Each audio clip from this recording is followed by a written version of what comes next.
strong again. When the BNP in power, we smiling again. Labour people, represent with your hand in the air. Put 'em up, put 'em up, put 'em up, put 'em up. Yo! Election is the time. Good night. With all my friends. Good night, Eagle Hole. Boy, we coming down to the last lap. And I say to you, when Labour leads, man, like I can't hear you, man. When Labour leads, my friends, we have to ensure that this country does not go backwards in time, but that we continue to progress with a strong team of the Barbados Labour Party, led by Mayor Amor Motley. We know of the challenges that we face between that 2008 and 2018 period. And we bring to you, my friends, a Barbados Labour Party team that is suitable for the times and capable of dealing with the challenges that exist. I want to introduce to you our candidate in the constituency of St. Michael Northwest. He has been there before as a candidate, and he has been there before as the parliamentary representative.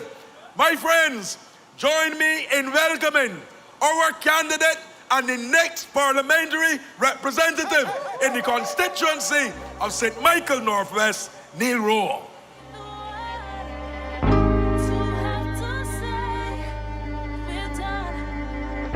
This is a boy Master T, and we voting for who for the people, so you know we voting for Neil Rowe for sure. Neil Rowe got we vote, we don't have to think too long. Hold on, hold on. DLP is who we voting for. Come on, DLP can't get we vote. We voting for Neil Rowe. Maybe you know or maybe you don't, but I think you do. So tell me the truth, we voting Neil Rowe, cause he don't talk, he just do. We voting for Neil Rowe. Hope my song give wisdom to change all these children. This ain't life we living. Just know we surviving. Cause we vote Neil Rowe, so we must win. Good night, good night, good night, Eagle Hole and surrounding areas. Good night to the Barbados Labour Party family. You know, I feel so pleased to be a part of the Barbados Labour Party team. A team that not only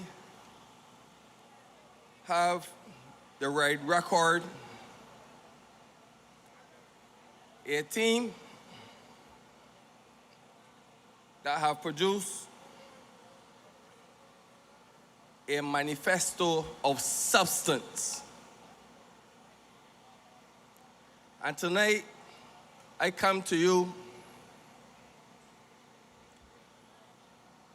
to give those persons who are affiliated with the Democratic Labour Party the facts when it comes to our track record as a government and my track record as a parliamentary representative. And when I could hear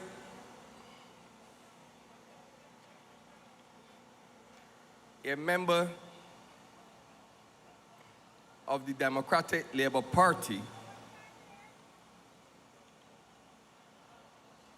who loves to walk about and tell the most lies on this great party and the members of this party. I overheard him saying that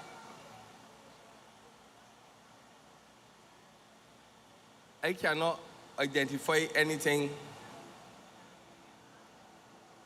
that was done in the right record. But I want to say to him tonight that as a collective government, everything that is documented in this book was done by the members of the Barbados Labour Party. And one of the things that I would like him to pay attention to is the anti-corruption policy that we put in place for those persons that like to come to political life, not having the interests of the country and the people at heart, but more themselves.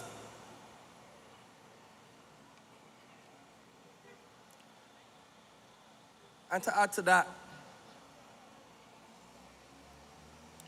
this government being led by our great and beloved Prime Minister, Mia Motley, has performed in her capacity as a leader and Prime Minister, surpassing any Prime Minister that the Democratic Labour Party ever had.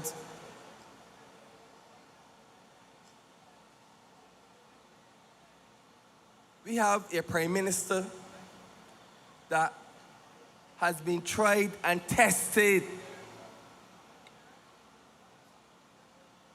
on more than one occasion.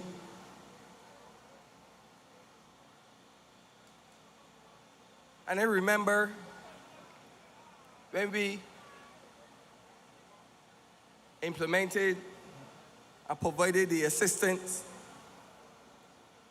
for school children across this entire country.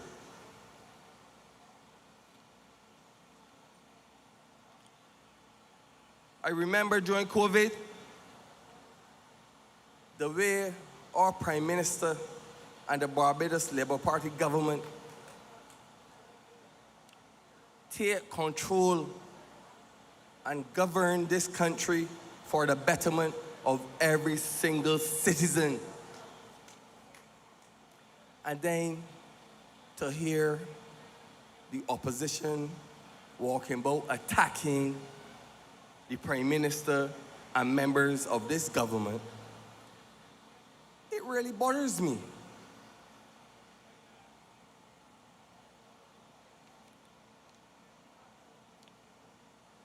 And then that particular individual that the leader of the opposition sent down to St. Michael Northwest, you know, sometimes when I hear him speak, I tell myself that he do more talking than reading. Because if he used to take time and read and research and get his facts straight, he wouldn't need to walk about and try to scandalize the name of the Barbados Labour Party the way he liked to do.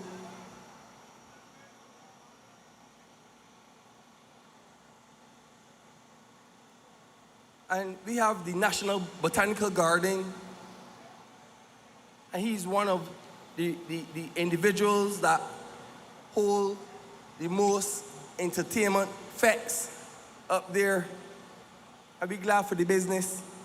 We honestly do. And when I look through this book, and I see all of the good things that this great party and government has done for the good people across this country. And when we look at the Child Protection Bill,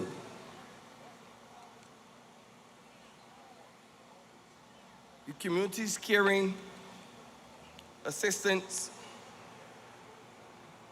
that we implemented, the Crime and Violence Intervention, ensuring law and order, And I remember under the Democratic Labour Party, when the scanners in the port were not working, and our good Prime Minister said, that can't work. And she made it her business to purchase scanners to be installed so that the management at the port could execute due diligence when it comes to goods and containers entering this country. But then they will want to blame this government for a lot of the things that are happening today, but they don't want to look back and take responsibility for when they drop the ball. And these are some of the things that does really bother me about the Democratic Labour Party, because they don't like to admit when they're wrong. We have a Prime Minister that listens to the people. I never witnessed our Prime Minister behaving in any arrogant manner.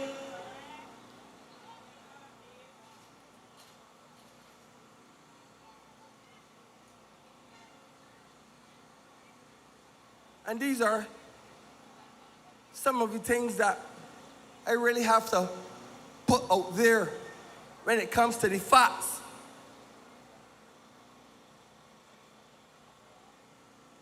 Because if we allow the lies to get ahead of us, it will be very hard for the truth, when we preach it, to catch up to the lies.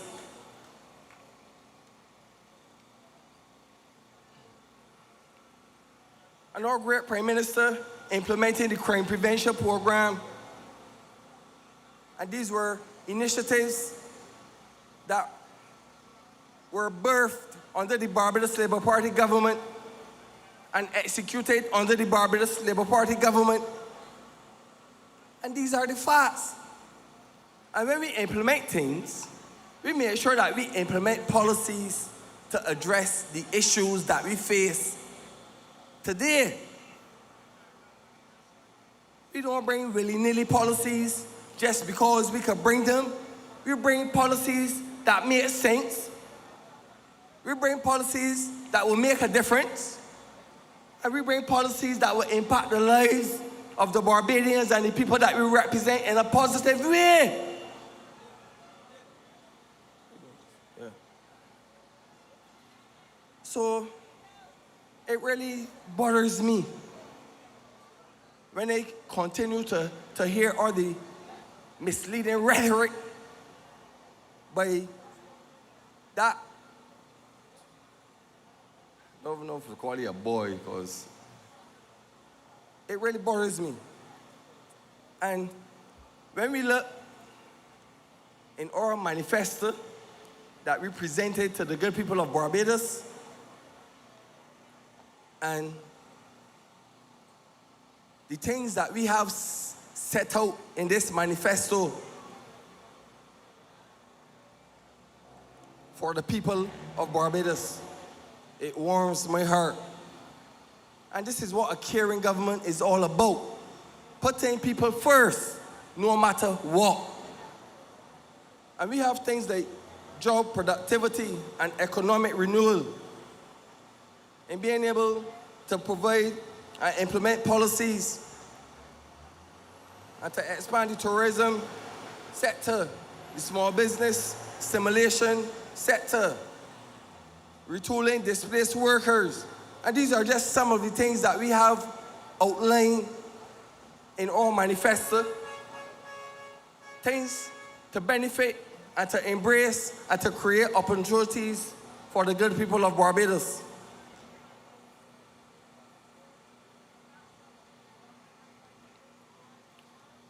Caring for the seniors is something that I'm very passionate about. And we already have things in place and documented in our manifesto to benefit the seniors across Barbados.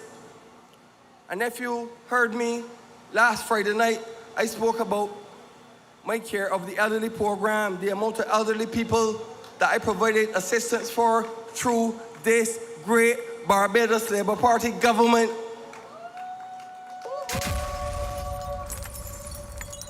The amount of houses that I was able to build through this great Barbados Labour Party government. And I have to publicly thank the Prime Minister and Minister of Finance for being able to provide the financing to benefit the number of lives I have touched across my constituency. And also the good team at the Rural and Urban Development Commission for assisting in being able to touch and transform the lives of the people that I represent. And those things that I mentioned, those are the things that a real caring government go about doing for the good people of Barbados. And I want each and every one of you tonight to make sure that on 11th, because I heard the Democratic Labour Party opponent talking about on 11th of November. That's to show you how lost he is. But I want you on 11th of February, this coming Wednesday, to make sure that you go out and vote in your numbers for all of the Barbados Labour Party candidates. Because you all know what you have now. But Lord forbid, if when I ever take them, Jesus peace, man. I will not only feel for you all, but I can feel for myself too. But I want you all to continue to keep the faith and keep the trust in our great political leader and the Barbados Labour Party to continue to do the good work that we have started from since 2018 to now. And I want to assure you that the future remains bright with the Barbados Labour Party and Mia Amor Motley as our political leader. Good night, thank you, and God bless. After the poor first type 10, funny road got me back to the very end. Even when he down and tired, he's still trying. Even if a house repair and rights for disabilities, we need those things, so we vote Nero, cause Nero for we vote BLP. Nero have to win this seat for the fam, the peeps, the community. Nero can never lose, cause he don't sell no dreams. What he say he does do, so what he say he does mean. So we going to the booth and we voting for truth. Then praying that he lose, but in the end he will win. Ladies and gentlemen, people, so we voting for him. That is our candidate and the next parliamentary representative in St. Michael Northwest, Neil Rowe. I have an announcement to make. Listen carefully. These vehicles are parked in the police compound. And you got to move your vehicles. I'm going to say it again. These vehicles are parked in the police compound. XA 2013. XA 2013. E1858. E1858. XF184. XF184. MY998. MY998. C4885. C4885. XD367. XD367. And H5105. H5105. You are asked to move your vehicles because they are in the police compound. Now listen to me. For 10 years, we had a political party that was loitering in government. For 10 years, we had a political party that engaged in activities that embarrass this country. The Democratic Labour Party, through its leadership, Ralph Thorne, took those people who were strong in their support but did not agree with some of the things that Ralph Thorne was doing. Persons like Big Heather They got to say that she told Ralph, listen, I know you're lazy. You're going to try and do some work if you come over here. And you know what Ralph do? Ralph locked her out of George Street. And I want you to understand that if Ralph can treat his family, because that is the Democratic Labour Party family, if he can treat them like that, imagine how he will treat you. But we in this Barbados Labour Party, we are extremely happy and proud that we have a very strong team. And I want you to know that we embrace everyone, because this is a party that looks for talent. This is a party that ensures that we have people who can represent your interests and to make your lives better. In the constituency of St. Michael's Central, we have a young lady by the name of Tyra Trotman. And I am confident, come the 11th of February, the people of St. Michael's Central will be going to the polls and voting Tyra, Tyra, Tyra, Tyra. Ladies and gentlemen, let us welcome our candidate for the constituency of St. Michael's Central and our next parliamentary representative, Tyra Trotman. Energy, man. St. Michael's Central, yo, Barbados. Barbados, man. Na, na, na, na, na, na, na. Tyra inspiration, make you feel better. Everybody wanna be happy, nobody wanna be sad. If you not vote Tyra Trotman, you gotta be mad. Better give thanks for life and everything that you have. Wanna be bad, what goes around, you lose your hand in a brag. And who would think a brother stab you in your Barbados Labour Party family, how are you all doing? Wanna tired like me or wanna red and ready? Wanna red and ready? Good.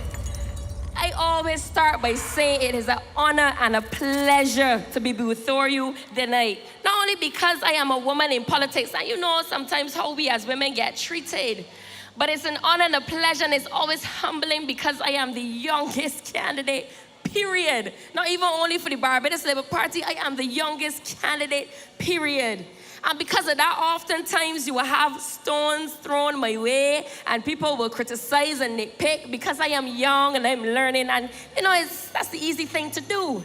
In fact, one of the concerns I heard is, oh, you're too aggressive, too aggressive. But I'm here to tell you tonight, don't for 1 second mix up my passion and my love for the people of Barbados and the people of St. Michael's Central for no aggression. I am passionate. I am a woman who means well. I am a woman who has a heart of gold. But if you cross the people of St. Michael's Central and if you cross the people of the Barbados Labour Party, then we got another problem coming. So I sweet, but I could also be acid. It depends on which side of the fence you stand. And unfortunately, because I am a woman who loves to stand up for what is right, I will end up being somebody to get locked out. I will end up being somebody for the microphone to get cut off. But it doesn't stop me from being a representative. It doesn't stop me from fighting for the rights of the people of Barbados, because that is where my heart lies. And similar to me, also my brothers and sisters, this team that we have formed, this Barbados Labour Party team, these 30 stellar candidates have been fighting for your interests time and time again, defying all odds to make sure that the people of Barbados continue to move forward. So don't let anybody come and tell y'all no foolishness about this Barbados Labour Party. It is true, the government has not been perfect. But raise your hand if you're perfect. Nobody is perfect. Nothing is perfect. The only thing perfect is God Almighty. So at the end of the day, so long as you have a government and you have a representative that is willing to try and willing to put their best foot forward, you should stick with that person. Another concern is we ain't seeing you. We ain't seeing you. It is true, I know you love to see your representative, but sometimes the representative is doing work on your behalf. So even though you may not be seeing them on the streets or coming to your door, understand that they are doing work on your behalf. Which one do you prefer? A representative that you see all the time and go and sit down and drink rum with, but when you look around, nothing ain't happening in your constituency? Or a representative that you see ever so often, but when you look at the record, the red record, promises kept from A to Z, you can see what that person was doing. So there's no magic to this thing. In my constituency alone, there are about 7,000 constituents to me one. So imagine how much time it will take for me to go to every single person. It is almost impossible to do it in a short space of time. But remember, this isn't about no short space of time. This is about the long haul. This is about the long term. So let me address some things. I heard some talks about crime, and I say every night that I'm given the opportunity to speak, that crime is not something you can blame one single government or one party for. Crime is a socio-economic issue. It is a multifaceted issue. It is an issue that requires all hands on deck. It is not something that can be solved overnight. And in reality, crime is something that will never disappear. You will always have crime. That's just the nature of human beings. That is why we have laws. That is why we have law enforcement, because we understand that there will always be crime. But look at the things that this Barbados Labour Party government has been able to do to try to slow the curve in the rise of crime. For the first time ever, you had a record of a budget allocation of $170 million given to the Barbados Police Service to ensure that they're given the tools and the resources they need to do the job that they have sworn to do, which is serve, protect, and reassure. So don't get it twisted. We also had the peace program, because at the end of the day, when you're talking about justice, you have to look at both sides of things. Yes, you're dealing with the police, but you also have to deal with the troublemakers out there who want a second chance.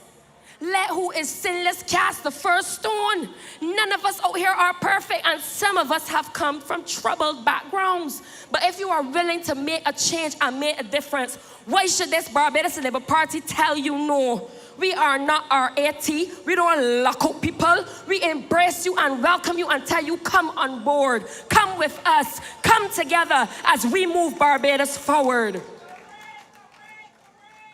Now, we've also implemented more criminal judges, because once again, you ain't just looking at one side. Yes, you're dealing with the troublemakers, but you're also dealing with the victims, because at the end of the day, justice delayed is justice denied. And as such, we've implemented double the amount of prosecutors, from 8 to 16. Prosecutors are those persons out there who are given the charge to ensure that you as a victim, you get the justice that you deserve. When we look at the criminal law judges, we increased the number by 4 times. It went from 2 to 8 criminal judges. What is that? What does that mean? What's the significance of that? It means that your cases are now being tried faster. You're getting justice faster. We also introduced for the first time ever judge-alone trials, which means we no longer have to sit down and wait on a jury pool, to bring back a verdict, because oftentimes it's not easy to find 9 or 12 individuals who are free at the same time to come together and to give a verdict. So we've introduced that. When it comes to the cost of living, yes, things are hard, but understand they're not only hard in Barbados, they're hard all over the world. Look at what is happening on a global hemisphere. You have wars all over the place. This boy want to take up this body country, and this body want this body oil, and all kind of madness. People get kidnapped. All kind of madness is happening. So understand that it is not just Barbados that is feeling the blow of that, what is going on globally. But what this Barbados Labour Party government has sought to do is cushion the blow for you. For example, we had the reduction of VAT on electricity to 10%, so that you don't feel the heavy burden. Another thing that we're looking to do, we are looking to give you an increase in reverse tax credit from $1,300 to $1,700. Yes, you got to clap for that. Also, for the first time ever, we had a one-off payment of $300 to every single Barbadian over the age of 18 years old. Well, I was living for 30 years now, and I never see that happen. I'd feel real fussy when I get my $300. Real fussy. But we're not leaving out the elderly. We're also considering the elderly because for the first time ever, you will be getting a credit of $1,200 per year. All pensioners, contributory and non-contributory, $1,200 per year for you to put in your pocket and decide what you want to do with it. So you don't have to depend on your loved ones who oftentimes have moved on because they have their own family to support, their own family to care about. And then let's talk about the persons with disabilities. This government cares about persons with disabilities, women, men, elderly, and young. This is an all-encompassing government. For the first time ever, we had the new legislation which protects persons with disabilities. When we look at social infrastructure, let me talk about the Queen Elizabeth Hospital healthcare. Healthcare is very important, yes. And sometimes the waiting times are a bit excessive. But healthcare in Barbados is free. You don't need to worry about whether or not you have health insurance like in other countries, because once you go and you're a citizen of Barbados, persons will care to you. And then we, in our manifesto, have promised, have covenanted with you that we're going to give you a $400 million investment to expand the QEH. So we are just relaxing and being complacent because we've already refurbished and redesigned the A&E department. We are taking it a step further. We're going to expand it. I don't know if you've seen the photos, but it looks great, and I can't wait, to be quite honest with you. When we talk about transportation, public transportation, we have the new buses. We have 121 electric buses, the biggest, the largest fleet of electric buses in this region. And that was completed under the Barbados Labour Party government. And I heard there are another 35 on their way. So now you can ride in style. You can get from A to B in air condition and with free Wi-Fi. When have you ever lived in the Barbados where you saw that? So understand, these are things the Barbados Labour Party is doing. It is taking the people of Barbados forward. You remember when we used to travel, when you said, I come from Barbados, I don't know where Barbados is. I remember somebody asked me, wait, is that a place in Jamaica? I had to look at the person with a side eye. I said, no. Do you know where Madam Mia Amor Motley is the Prime Minister of? He said, yes. I said, well, that is my country. Understand that this leader has put Barbados on the global map, similar to how Bob Marley was able to do it for Jamaica. Well, now we have two persons, Mia Amor Motley and Rihanna Fenty, who is able to put this country on the map. When we talk about education, another social infrastructure that is so very important for the youth of Barbados, remember very well that it was this government who, after its reinstatement, the first thing they did was give you back free education. Remember, it was the Democratic Labour Party. Don't mind how they like to walk about and talk about how Errol Barrett is who gave us free education. It was the Democratic Labour Party that took it away. The Barbados Labour Party is who brought it back. Always remember that. And another thing, we have a living legend, not one that is deceased. We have a living legend who walks amongst us, who is still putting her foot forward, and still after 30 plus years of giving herself to public life is willing to walk with you another mile and take us even further forward. Now let me talk about sports. Because there was a time in Barbados that if you did not want to be a doctor, a lawyer, an engineer, or architect, you was not saying nothing. Nobody wanted to believe in you because sports is seen as a hobby, similar to culture. But under this Barbados Labour Party, we are now looking to be able to turn sports into a career option and opportunity for the young people of Barbados. You saw it with the Prime Minister Cup, where the grand prize is $100,000, giving young men something to do other than sit on the block and smoke weed. That is something that we, the Barbados Labour Party, is doing. You saw that we started the construction on a new national stadium, and when it's complete, it's going to be amazing. You saw the construction of the, I think it's 13 national mini stadia. Those are things we're looking to do. And then we're also expanding the tourism product. We are now creating something called, or reintroducing something called sports tourism.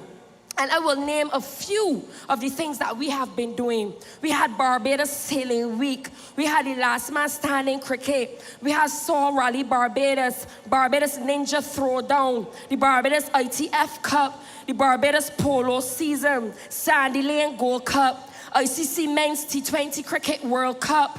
And then we had the road tennis development. There are over 300 road tennis courts now, and that happened under the Barbados Labour Party government. So what does this mean? We need to come to the grips and the reality and the understanding that Barbados, when it has to offer services and product, tourism is the highest one. So we have to invest in it. Because remember where we started. We started off as a colony. Remember where we started. So at the end of the day, this is nothing new to Barbados. Service is nothing new to Barbados. But what we're doing now is taking back our power, because now you got to pay us for it. So that is why when you see all the buildings, all the hotels now being built, the Indigo, the Hyatt, the Pier, all of them, is to create job opportunity for Barbadians. Not only while it is being constructed, but after it is completed. And job opportunity is one of the root causes of crime. Because where there are high levels of poverty, there are high levels of crime. And so by giving Barbadians more job opportunity, we're going to lower that curve even more. When we talk about culture, and I have to big up my sister, Chantal, for this. Because at the end of the day, culture had never looked so sweet before. And some of the things that we're doing, I wonder if y'all know about this one. Did you know that in the manifesto, there are talks now of developing an underwater aquatic museum? Did you know about that? You know why it's so, you see why it's so essential to read? Because if you read this glorious book, you will see for the first time ever now, we are giving Barbados an underwater aquatic museum, which will be highlighting the transatlantic slave trade. And also they will have different monuments and tombstones under there to help remember the persons that have lost their lives at sea. Do you know how amazing that will be? Persons from all over the world who love to scuba dive will travel to Barbados just to come and see that site. So once again, we're investing in the tourism product. But let's talk about the things that we have done. Now let me go back to Rihanna. Because at the end of the day, I said there were two people from Barbados who put Barbados on a global map, and Rihanna is one. And guess what? This Prime Minister did, this honorable Madam Mia Moore Motley, what did she do? She gave Rihanna the honor of being a national hero. That is the visionary that this Mia Moore Motley is. Because at the end of the day, now, if anybody mentions Rihanna, they have to connect her to Barbados. America cannot claim her. They have to connect her to Barbados. And this is what the Prime Minister was able to do through that declaration. We also had the development of Golden Square, Freedom Park. And if you go down there now, it is unrecognizable from what it was before. And that is a space now that persons, cultural practitioners in Barbados will have to go to basically export their craft, to show people the talent that we have here. We injected over $2 million to make entrepreneurs in the fashion sector export ready. At one point in time, if you grew up and you said, I wanted to be a fashionista, or I want to be someone that makes clothes, people will laugh at you. People will ask, are you crazy? That makes no money. But this government is looking at you. This government is giving you the opportunity to do what you love and what inspires you and make money from it. What we were also able to do, we upgraded the Pelican Craft Village to include an expanded restaurant and entertainment center. And now if you go down there on a Friday night, you will see all the buzz and happenings. It is no longer somewhere dead. It is somewhere lively and full of action. So much so that you had a song about it. Want to remember? Gotta come Pelican. Gotta come Pelican. Ow. Gotta come Pelican. Y'all can remember it? Good. That is what this Barbados Labour Party government has done. And then we had Carrie Festa House, which is in my constituency. Yes, it is my constituency. I am claiming it. Not too far from Commonwealth School where I went to school. We have the Carrie Festa House, all for culture. So on February 11th, my beautiful people, you have to make the choice. Make a choice that makes sense. Are you going to leave shore for onshore? Are you going to gamble with your future? Are you going to gamble with your children's future? Are you going to gamble with your grandchildren's future? I think not. So come February 11th, 6 a.m. to 6 p.m., make sure to get out and vote, because support does not equate to votes. Make sure to get in that line early and place your X. Place it in a neat way that it does not touch the lines of the box so that your vote is not spoiled. And let us continue to take Barbados forward. I love when let we make it make sense come February 11th. I gone. A journey of 1,000 miles begin with only one step. Keep your eyes on your goals and the crows, cause they always trying to break your neck. The grass is green on the other side. Why you take me water mine? Stitching time save nine. Tyra, you always gonna shine. Everybody wanna be happy, nobody wanna be sad. If you not vote Tyra Trump, man, you gotta be mad. Better give thanks for life and everything that you have. Why be happy, they wanna be good, the rest wanna be bad. Friends, let's hear it again for our candidate in St. Michael Central and our next parliamentary representative. Let us not forget where we have come from. I am hearing some people say that come election day, they're not voting. That is not good. If you do not vote, you may get a government that you do not want. I want you to remember, Mayor Motley said it on platforms throughout this campaign, that one of the most embarrassing things for her was when we formed government in 2018 to hear Christine Lagarde from the IMF ask her if we still had feces flowing on the streets of Barbados. I want you to remember that we had a situation in this country where we had very few garbage trucks to collect the garbage. I want you to remember that the transport board buses could not be seen. I want you to remember that we had in excess of 20 downgrades as a country. And it was all very embarrassing for us. And this Barbados Labour Party, under the leadership of Mayor Amor Motley, has brought us to a stage where we can be proud again. Look, when we took over government, we had in foreign reserves. The US, the money that we got, the US currency that we got to be able to buy goods from overseas. Because the reality is this: we cannot purchase goods from overseas with local currency. We have to have US dollars. And when we came to government in 2018, the foreign reserves stood at about $400 million. And we were on the precipice of disaster. This country was almost bankrupt because of a bankrupt Democratic Labour Party. And we must not, and we cannot allow this country to go back there. My friends, tonight, as I speak to you, our foreign reserves are in excess of $3 billion. And why is that important? It is important because if we had to face another challenge like COVID-19, you remember COVID-19? COVID-19 could have devastated this country. COVID-19 could have caused us to be in a state where we could not function. But we had some money. We had money that we could support the most vulnerable.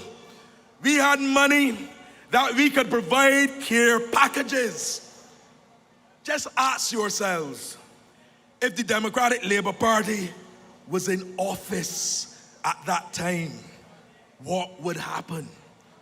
So the $3 billion, in excess of $3 billion that we now have as foreign currency, allows us to be able to deal with any challenges we may have as a country. But my friends, I say to you, it is not only about the ability of having financial resources to deal with challenges. It is about having good, competent, capable persons to administer the affairs of this country. And I say to you tonight that leadership is fundamentally important in this country going forward. Mia Mottley has been a good leader for Barbados. Mia Mottley has been a strong leader for Barbados. But Mia Mottley cannot do it alone. She needs to have with her a team, and we, the Barbados Labour Party, bring to you a strong team, a team that is suitable for the times, a team that is capable of taking Barbados forward. You will hear tonight not only of what we have done in the past. Many of you would have seen the A to Z booklet. That essentially used to be promises and performances. And we have characterized it now as A to Z. And you can see over our tenure, our time in office, the various policies that we have implemented, what we have promised, and what we have delivered. I say to you that the Democratic Labour Party could not do that in government. And why can't they do that?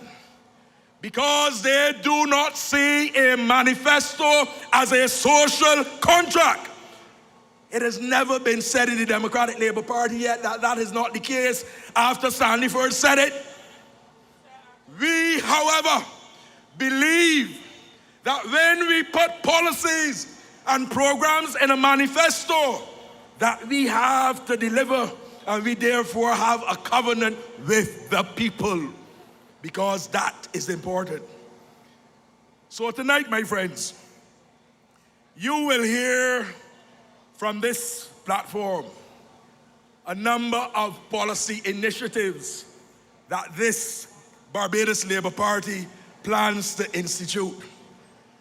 And some of those policies, my friends, will be putting money back into your pockets and putting money in a responsible manner, not in a way as the Democratic Labour Party is suggesting that will cause peril and will break the treasury.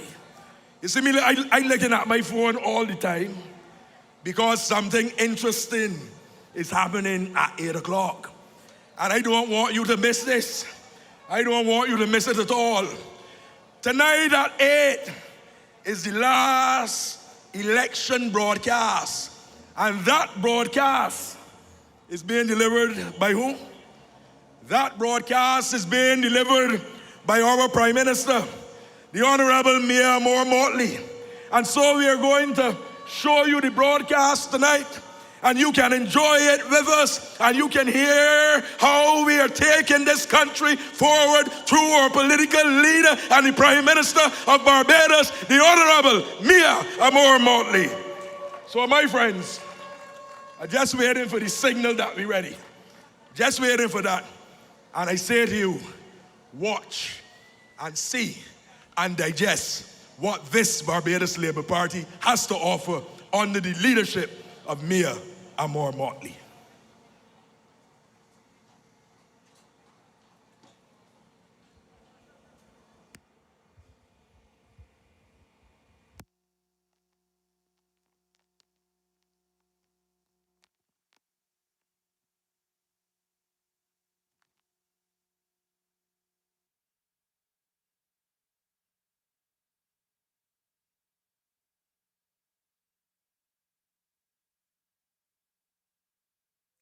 Hello to each and every one of you, whether you're at home or across the diaspora. I speak to you tonight as the leader of a party that will celebrate 88 years of service to this country on March 31st this year. We do not believe that we are entitled to your vote. We know we must work for it. Tonight, I want to share with you a red record of promises kept and a covenant with our people for a future where greater will our nation grow. We are in that phase that some call the silly season, but I choose to call it sacred. It is sacred because this week, your voice, the voice of the people, becomes the ultimate guide for our nation's destiny.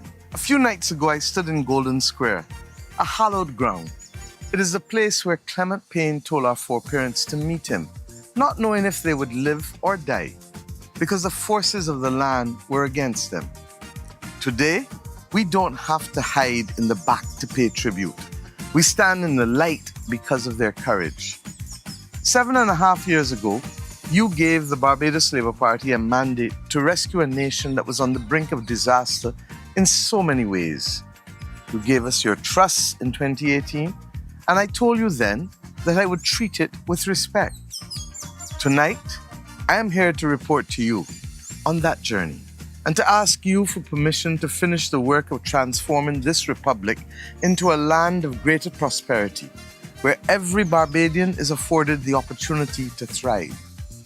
Despite the lost decade we inherited, we have fulfilled about 70% of over 1,700 promises made in our previous manifestos, our throne speeches, and our budgets. When we began, the mission was clear: stop the bleeding. No doctor can operate on a patient who is losing blood. We took the hard decisions and we told you, share the burden and you shall share the bounty. Our red record, my friends, is the evidence. Despite the triple threat of COVID-19, the volcanic ashfall from La Soufrière, and the fury of the freak storm, Hurricane Elsa and Hurricane Beryl, we supported each other. My government and you, hand in hand, ensuring that this country stayed afloat and did not run aground. We have seen 18 quarters of economic growth. That is not just a number on a page. It is what has allowed us to appoint over 3,000 public servants in 2020, when other countries were laying people off in the middle of a pandemic. It is what allowed us to appoint another 2,290 public servants just at the end of December. We brought unemployment down from double digits to a historic low of 6.1%. And while we know there is still underemployment and more unemployment, this is a major achievement. But we will not rest until we get all who can work in jobs that are decent. We stood up for those workers, and we will again. When people were earning a pittance of $6.25 an hour, we introduced again in the middle of COVID a national minimum wage, which today now stands at $10.71 per hour. We fixed the national insurance scheme and our pension system. We didn't just survive the storm, we kept the ship afloat while we were still at sea in treacherous waters. My friends, we are not perfect, but we have been faithful stewards of your trust. We go to work every single day with the intention and the determination to do our very, very best for our country, Barbados. But we live in a world that is tilting. We see wars. We see supply chain breaks and a climate that is angry with the planet.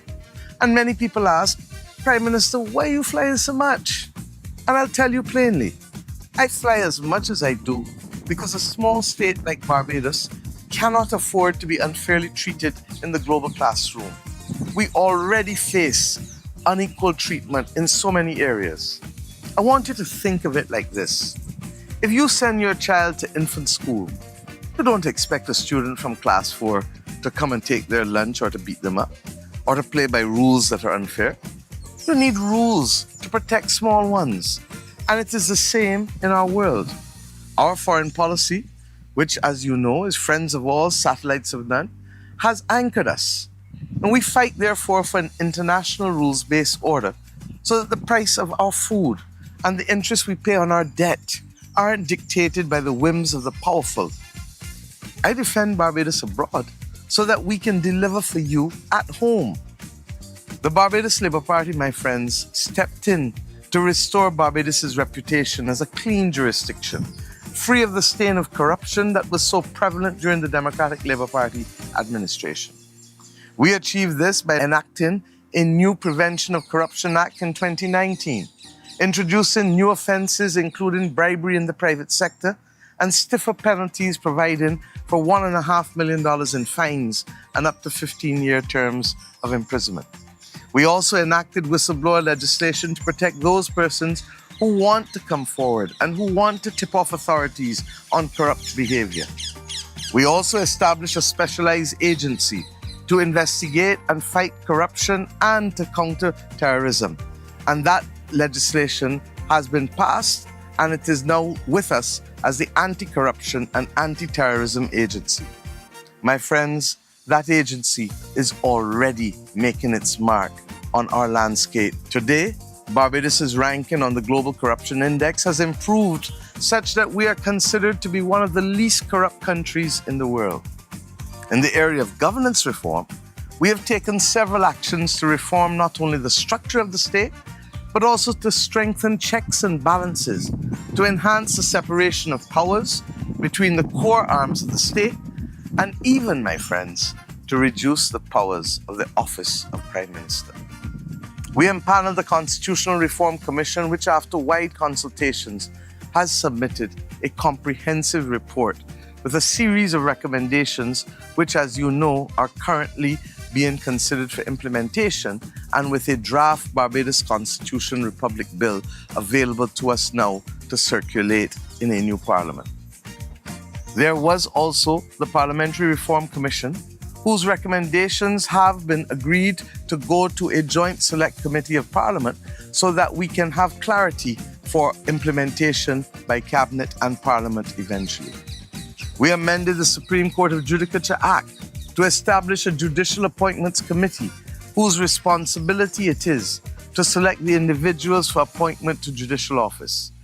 This committee has selected all of the persons appointed to serve on the High Court and the Court of Appeal bench since 2019. Previously, the Governor-General was appointed in the absolute discretion of the Prime Minister. Upon becoming a republic, the appointment of the head of state now ceases to be in the gift of the Prime Minister. The President is now elected jointly by the Parliament of Barbados on a 2/3 majority. My friends, citizen safety and security is one of my administration's top priorities. In this regard, we have passed an unprecedented amount of legislation to secure citizen safety and to help us in the fight against crime. We've strengthened the hand of the Barbados Police Service by investing in its human resources and manpower, as well as ensuring that it is the best equipped small police service in the region. We have moved to improve morale in the service by improving working conditions for police officers at police stations, giving them new equipment, and providing opportunities for training and career advancement through increased promotions across the service. We will be building new police stations and to ensure that all of the headquarters and all of the stations are fit for purpose over the course of the next 3 years, should you agree to elect us as your government. We've increased the number of judges conducting criminal cases in the High Court from 2 to 8, and we've doubled the number of prosecutors in the office of the DPP. We will work hard, however, to continue to do more. But at the same time, both you and I know that the fight against crime must be a whole-of-nation approach, must be a whole-of-community approach. It must include our families, our churches and mosques and temples, and other civic organizations, community groups, sporting groups. Yes, every single one of us. We must bind together as a country and demand of each one of us that we do better to recapture and to instill those positive moral values which have defined this country down through the years. Building stronger family units, expanding community engagements, providing more and better job opportunities for our young people, including the opportunity to be owners of businesses, counseling for at-risk young people, and the installation of a stronger spiritual grounding for all of us will be critical as we go forward. My friends, each one must reach one. We have rubbed shoulders with you, we have listened, and we have heard you. Our manifesto is not simply a list of promises and dreams. It is our documented pledge to you to finish what we started and to implement the policies and programs that are required to realize true and meaningful transformation for every Bajan. I know the pinch at the supermarket is real. The cost of living is stubbornly high. But we haven't just thrown our hands in the air hopelessly. We did the things that any caring government would do. We expanded the number of VAT-exempt items in the basket of basic goods. We capped VAT on electricity rates and rolled back port charges on freight costs to ease the burden on food and other critical imports. And now that we have stabilized the patient, we can now go further to ease the burden on each and every Bajan. This is not just some election promise. This is not fairy tale talk. This is a costed, responsible $142 million relief package. In other words, we already have the money to implement this initiative. I know that you know the term, when you catch your hand, well, we caught our hand, we catch it. And in this regard, we can now ensure that everyone benefits. Let me talk real talk for our workers.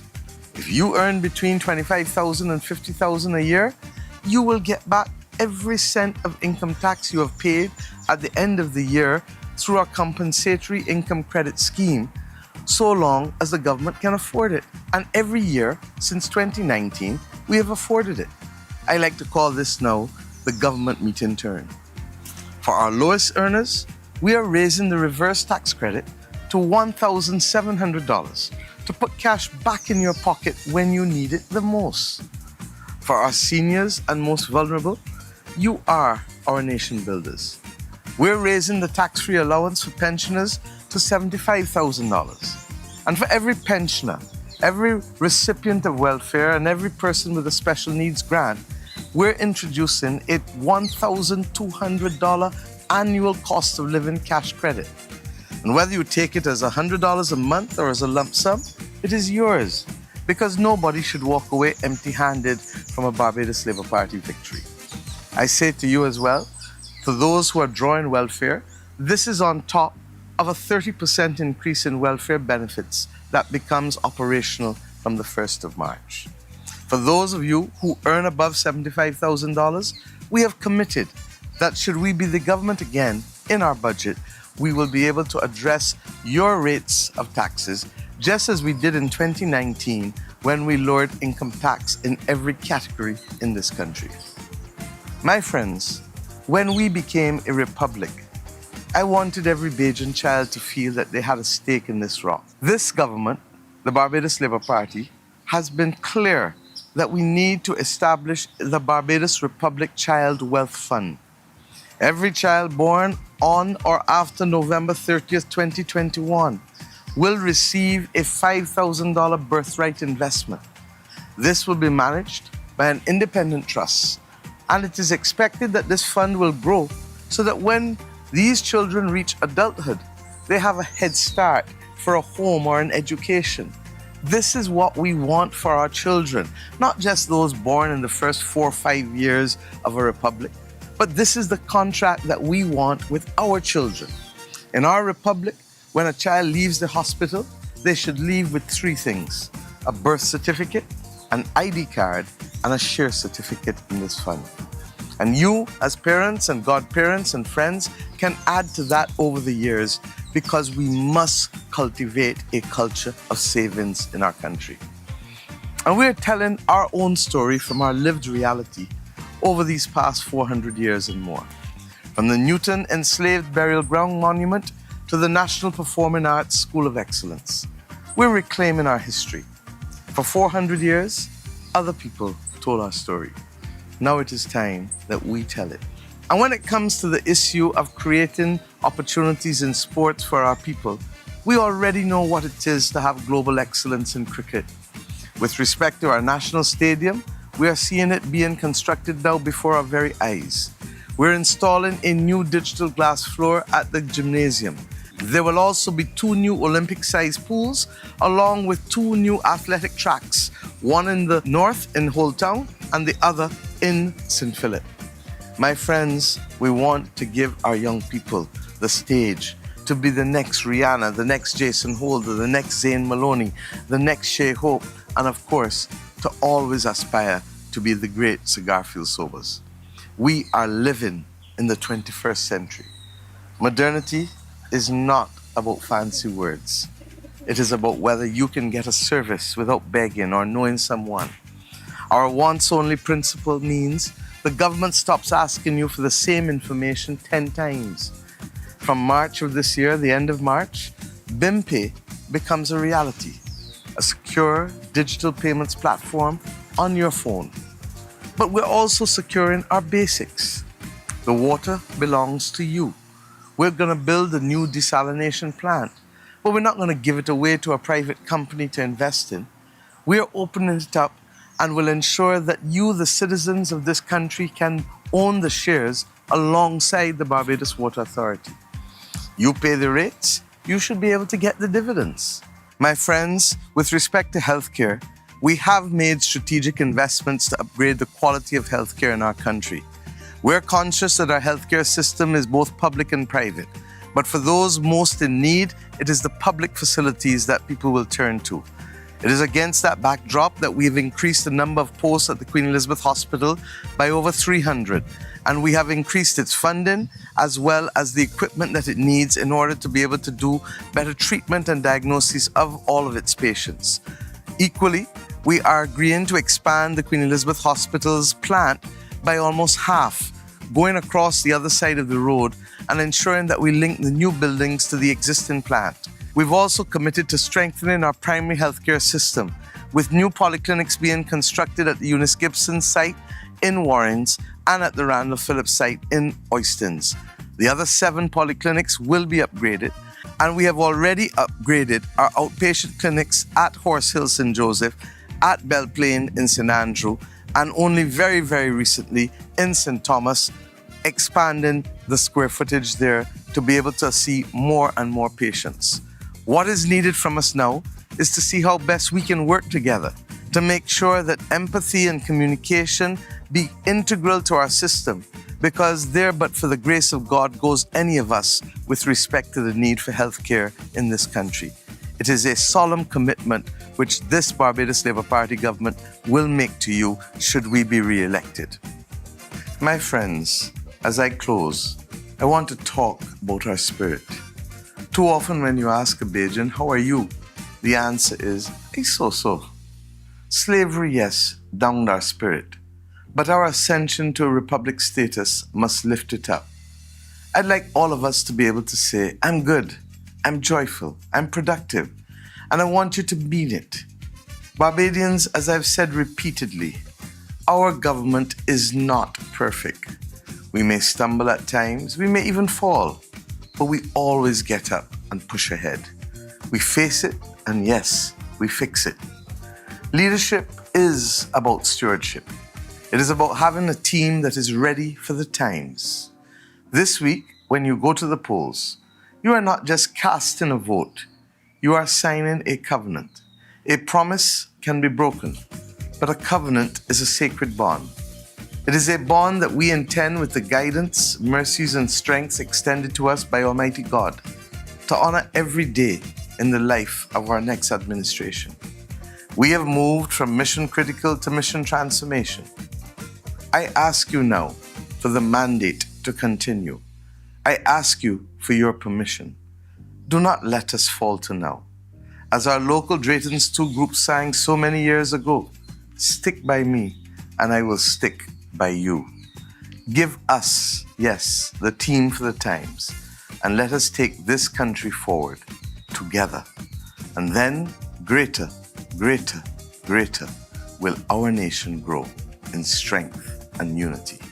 Good night, my friends, and God bless you and God bless Barbados. Greater will our nation grow. Changing times, we're still standing. This is home. From fields and hills we know so well, this new republic where we dwell. We carry hope through trial and strain. Still we rise again and again through broken days and uncertain roads. We keep believing, we keep holding. In changing times, we push on, hand in hand, we're being strong. What was planned long ago, still reminding us to grow. From strength to strength, we carry on with pride that time can never run. Eagle Hall, Barbados Labour Party family. You've heard the political broadcast. Show me, show your appreciation.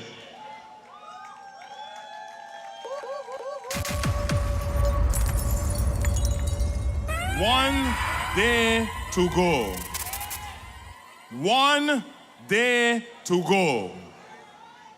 Wednesday, February 11th, in the year of our Lord 2026. Barbados Labour Party family, those who are here, those who are watching online, those who may not be viewing but who are with us in spirit, whose hearts are with the Barbados Labour Party family and with Barbados, are you weighed and ready? Let me ask you one more time. One more time, and I want you to respond with all of the passion, the spirit, the energy, the vibe, the gusto that you have. Barbados Labour Party family, Wednesday, February 11th. Are you weighed and ready? Yeah. Wanna sound good? Wanna sound good? This place, Eagle Hall, holds a lot of memories. When we talk about political history in Barbados, Eagle Hall certainly is seen as one of the stomping grounds for the Barbados Labour Party family. And this place, Eagle Hall, is one of the rich cultural heritage and landmarks in Barbados. When it comes to business, culture, heritage, this place, Eagle Hall, means a lot to a lot of people. And it sits right in a constituency. But let me just pause a minute because I have a police notice. So before I forget, the driver of XF367. XF367, you need to move your car. You're parked in the police station, so you need to move your car. SF367. As I was saying, Eagle Hall, lots of history, and sets right in the constituency of St. Michael West. And already we can hear the voices of those from St. Michael West. And they are ready. They are ready and ready. And they are ready and ready to support. They are ready and ready to make sure that the next candidate goes into the House of Parliament. They are ready to welcome Chris Gibbs, St. Michael West, St. Michael West, St. Michael West. Let's hear for your member of Parliament, your candidate, Chris Gibbs. Who's the best in St. Michael West? Who's the best in St. Michael West? Chris Gibbs. Who's the best in St. Michael West? Who's the best in St. Michael West? Chris Gibbs. Chris Gibbs. Who the people want is Chris Gibbs. Who the people need is Chris Gibbs. We can place we ask for Chris Gibbs. Who we want Chris Gibbs. Who we need Chris Gibbs. We ride the rest for Chris Gibbs. We can place we ask for Chris Gibbs. We deserve the best. Apples and hugs and back to school. Would you believe this man so cool? Tell the Chris Gibbs ain't faking booze. And we got enough physics here to prove that we fix rules and we fix hoes and even street lighting here for you. It's everything, constituents, get enough jobs and work for you. I love you work. Chris Gibbs, making all the poor people live on Chris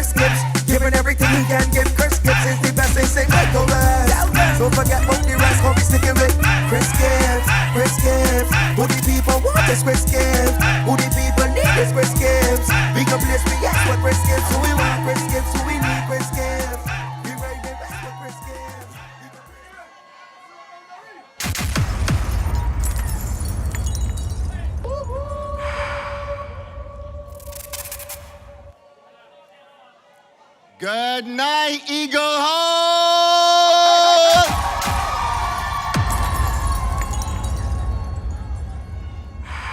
Good night, Barbados Liver Party family!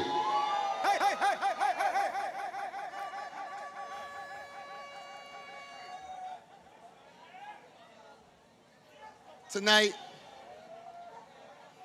is very heartwarming for me because in the last election in 2022, when I sought to represent this great constituency of St. Michael West, the West is the best. The Barker? We outside. But this is very, very special because I can recall 4 years ago coming here, speaking to you. And at that time, I said to you that I know how you felt with the lack of representation in this constituency. And I told you then that I will stick with you, that I will stick by your side. Who you sticking with? Who you sticking with? And I said that I will not forsake you. I will be there for you. Even before I became an MP. I started my work in this constituency 3 years before because there was no representation. And you gave me the honor of serving you as your representative for St. Michael West. And at that time, I had hit the ground running. You said to me that you wanted somebody to help you. And I said that I would. And even though I was not the MP, how could I just sit there and watch my people suffer? And I just worked and worked. And we did a lot together in those 3 years. We repaired houses. We did back to school programs. We did hampers for the needy. We did care packages of just fruits and vegetables. We started programs for the youth, after school programs. And we built fellowship amongst us. Because the truth is that an MP and a politician is there to give his people or her people a start. I came and I found remarkable individuals in this community who had their own programs, like Kathy Ify from Paris Gap and Rihanna Drive. She had a reading program where she was reading to kids in her house. And she did not have the adequate resources to be able to treat to these young minds. So I said, you know what? This can't work. I am going to get you the resources that you need so that we can get these kids to a certain level of reading. But we didn't stop there. We did a homework club as well. And that was led by Moesha from Eagle Hall, from Bridge Gap. She graciously volunteered to go over homework with my kids in this constituency. I didn't start it. I found the volunteerism in these communities. It was here before me. All I had to do is just light the spark. And they took off. They just needed a start. So from Eagle Hall to Richmond, from the Garden Land to Vietnam, from Deacons to Graveland, we worked together in these communities. And the truth is that once I became the MP, you know that I did not stop when I got into office. Because the truth is that as a dependable MP, you have to be there for your people. You can't stop the work when you get in. I know that my colleague William Duguid knows this well. But I have to say that being an MP, I don't even think as myself as an MP of my people, is more like family. And we go through some good times and we go through some bad times. And I have felt the pain of losing loved ones in this community. The truth is that especially during 2021 and 2022, we had this scourge of gun violence in these communities. And we lost some young men. And I know these young men that we lost. And the truth is, I felt that. I attended the funerals. I knew of their potential. And it hurts. It hurts to see the pain in the mothers' faces.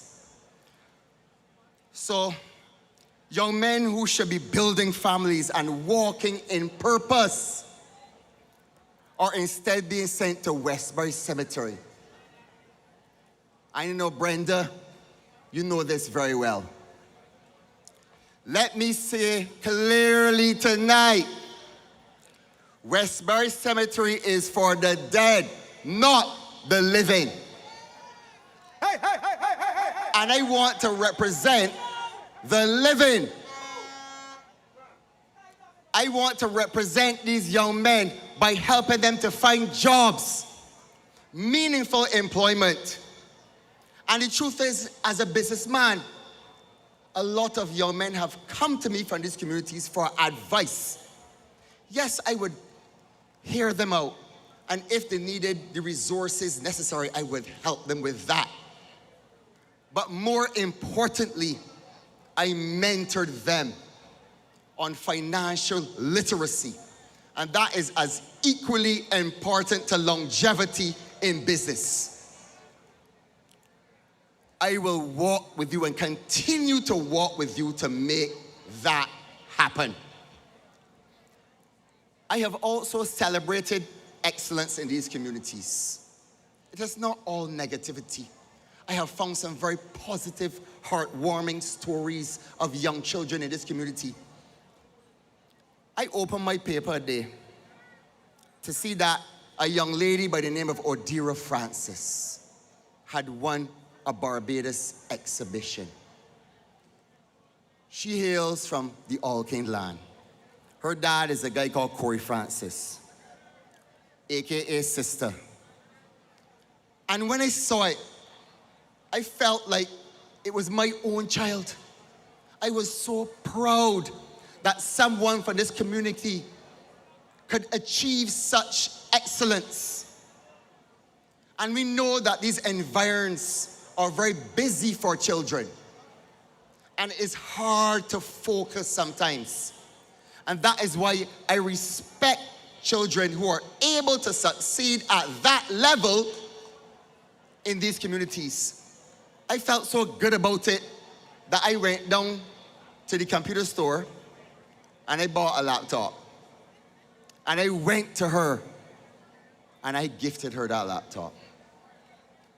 And I hope that that will aid her in her future studies. But the truth is, they got bare diamonds in the rough about here, no? Because I open my paper again and I see that a young lady from my constituency got 100 in math. So I looked deeper. I looked at the name. I said, wait, that's Darnell's daughter? Well, I couldn't believe it. I got into my car at the same time. I stopped by the ATM first, of course. Pulled some cash, put it in the envelope. And I rushed down there in Paris Gap. And I hugged her like she was my own.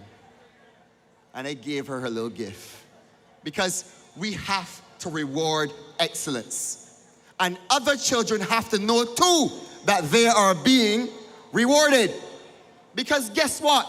When you do that, then they become pillars of this society. They become the foundations that other children can look up to them, and then they want to achieve these great things as well. And this is the inspiration that I get to go on. And as such, building on the foundations of Kathy Ivey and Moesha and Kathy Brathwaite and Trisha Yearwood, members of my community that have the heart of the children in their chests. I started passion projects for young people. And the basis for this program is that it's hard an after-school program. It includes the same reading club and homework club I told you about previously.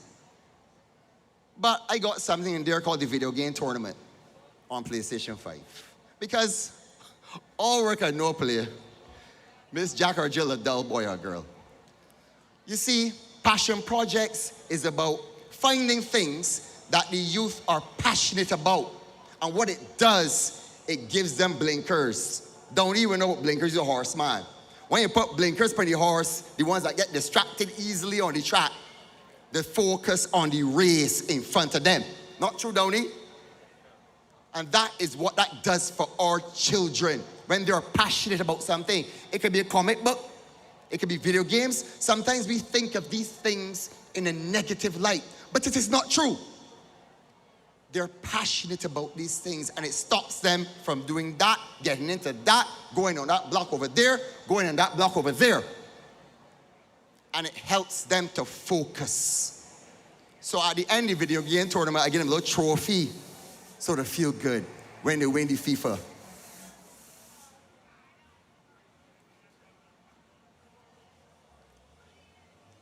But I didn't stop there. I partnered with Empire Cricket Club, which is a storied sports club in this country. It enfranchised black cricketers in this country in the early 1900s when the other white clubs would not accept them. So I could not think of a better club to partner with than Empire Club, so that the young kids could go on a Saturday morning and learn some cricketing skills. And I want to thank Christopher Williams, who is the coach on a Saturday morning, for accommodating my children.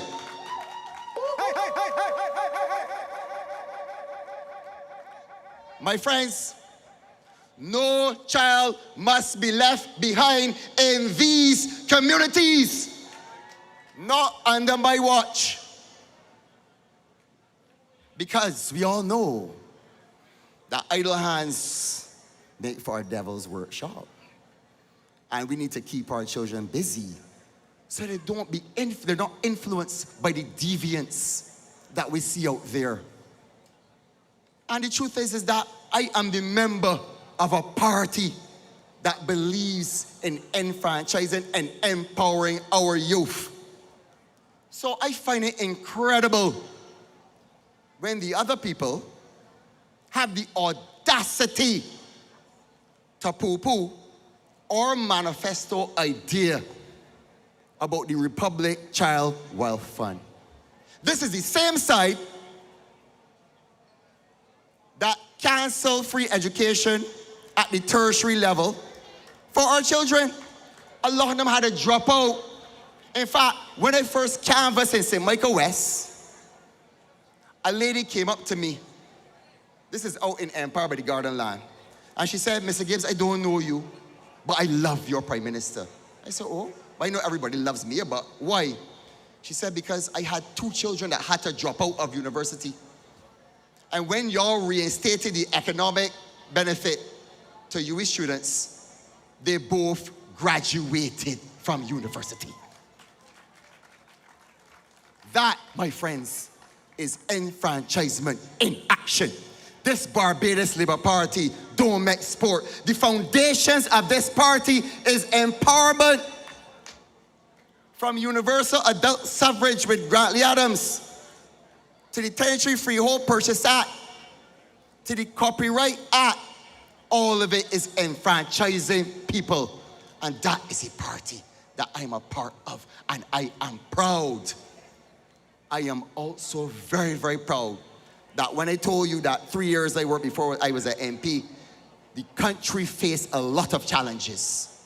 We had COVID, but William, you know that we got a boss that's turned a challenge into a victory. So what did she do? She appointed COVID monitors, school monitors in the schools, so that the low primary school children, you know, during COVID, they would want to exchange masks and all these things that could trade germs. So they were hired, 270 of them were hired in the primary schools.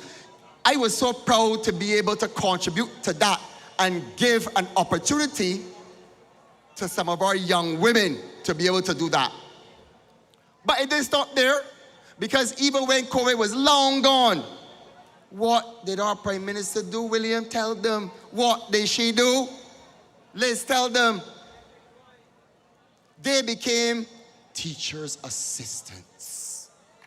Now tell me, people, my people, isn't that enfranchising and empowerment in action? Talk to me. So I'm in the right place amongst good company. But it would be remiss of me in talking about my family in these communities if I did not remember some of the people that we lost in these communities. Because as I told you, it hurts me just like a family member would hurt me if I lost a family member. People like Grace Carrington from Vietnam, Gracie. When I first met Gracie didn't know me before I knew her. She knew my grandfather, Sam Gibbs, and she recalled the times when she would go to Bridgetown and Sam Gibbs would say, okay, you ain't got enough money, go along, darling, that's all right. William will tell you, because my grandfather, and is your grandfather or father? Father, they were business partners. And they had the same philosophy that when you're in business in these communities, you must share. It's called corporate social responsibility. And if we had more of that, well, we will have no problems in our communities, because you're making a little money from off the people. So give them a little work. Give them a little rebates, a little customer appreciation, because you're getting rich from them. And I learned from my grandfather, and I learned from my father to share. The Prime Minister talks about this all the time. William, tell them, share the Lord, share the bounty.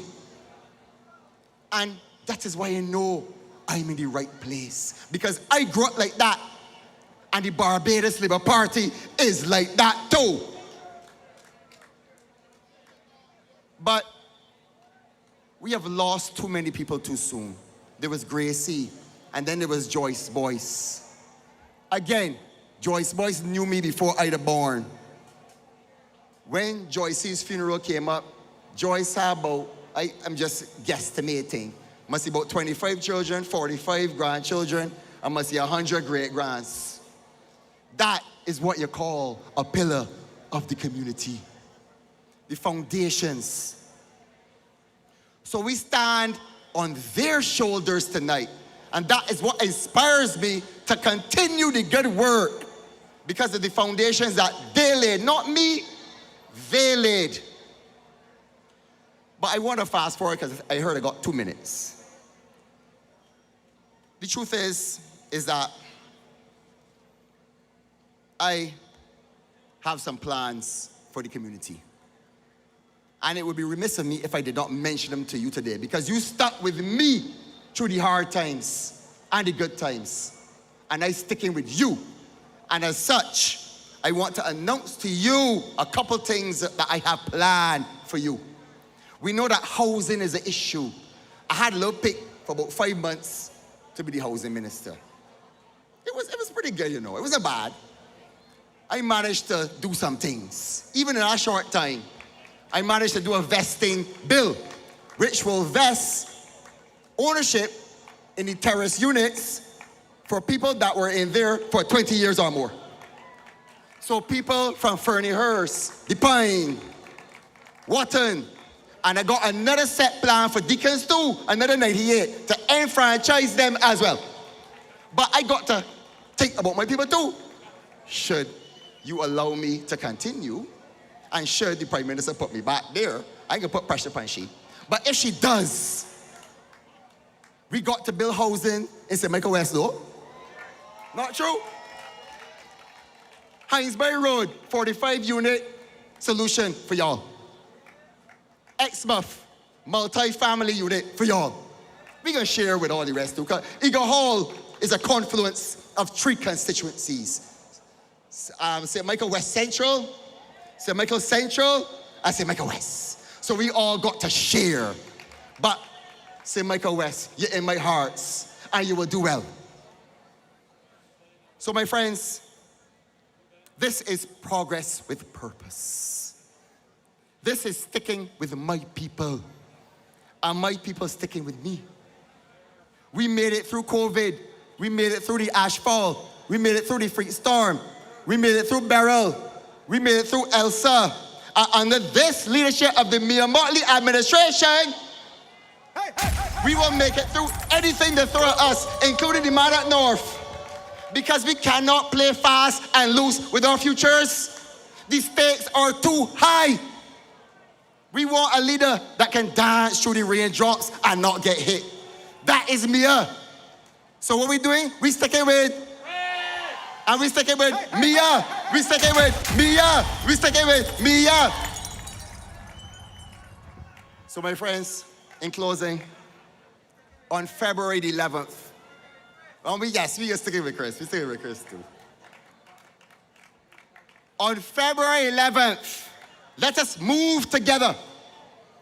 Let us vote for me in St. Michael West. Let us vote for Tyra in St. Michael Central. Let us vote for Nero in St. Michael Northwest. Let us vote for Ian Good Angel, my friend, in St. Michael West Central. Let us vote for my friend, William Dugan, in Christchurch West. I am blessed, truly, and I appreciate you. Every day, I have to wake up smiling because you make me feel so welcome, so warm. Thank you so much. God bless. And good night. Who's the best in St. Michael West? Who's the best in St. Michael West? Chris Gibbs. Who's the best in St. Michael West? Who's the best in St. Michael West? Chris Gibbs. Chris Gibbs. Who the people want is Chris Gibbs. Who the people need is Chris Gibbs. We can place we ask for Chris Gibbs. Who we want Chris Gibbs. Who we need Chris Gibbs. We ride the rest for Chris Gibbs. We can place we ask for Chris Gibbs. We deserve the best. Hoppers and hugs and back to school. Would you believe this man so cool? Tell the Chris Gibbs they faking moves. And we got enough receipts here to prove that we fix roads and we fix housing, even street lighting here for you. It's everything, constituents get enough jobs and work for you. I love you work. Chris Gibbs, making all the poor people live on Chris Gibbs. St. Michael West, Chris Gibbs is the best. are you present? Yeah, boy, there's no doubt. There are present. There are truly present, yeah. That's the vibe I'm talking about, man. That's the vibe.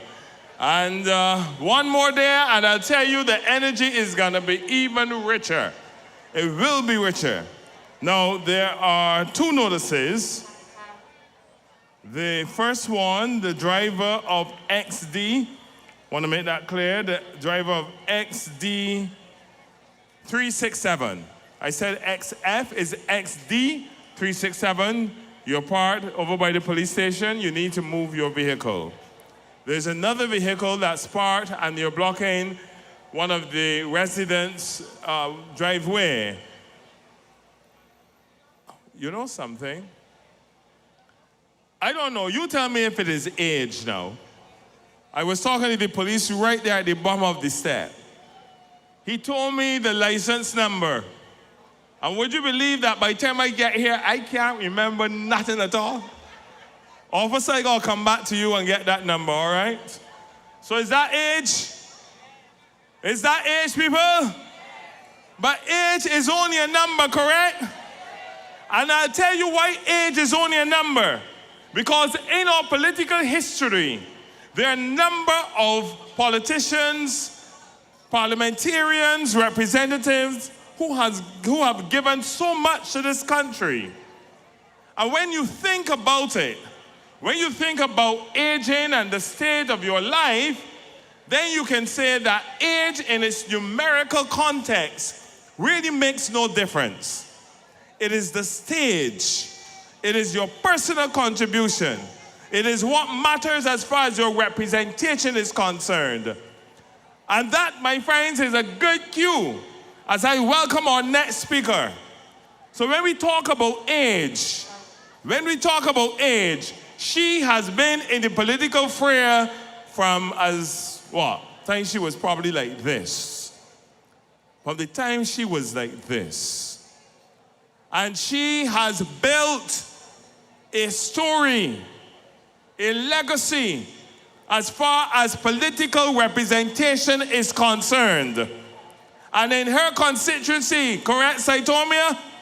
In her constituency, she is right and ready. And the constituents are also right and ready. So Eagle Hall, Barbados Labour Party family, we have one more day to go. So I want you to give me your loudest applause, your loudest roar as I welcome a parliamentarian whose representation is tried and proven. Let me hear it for our very own Santia Bradshaw. I'll be standing taller to face the darkest and the hardest of times. We'll be taking care of all the children thereof. But if it's required, we'll be on the front line. You can call me by my name. I am ready to roll. Once the rules remain the same, how the story's been told. Good night, Barbadians. Good night, Barbados Labour Party family. Good night to the good people of St. Michael's Southeast who sent me here. I come to you tonight.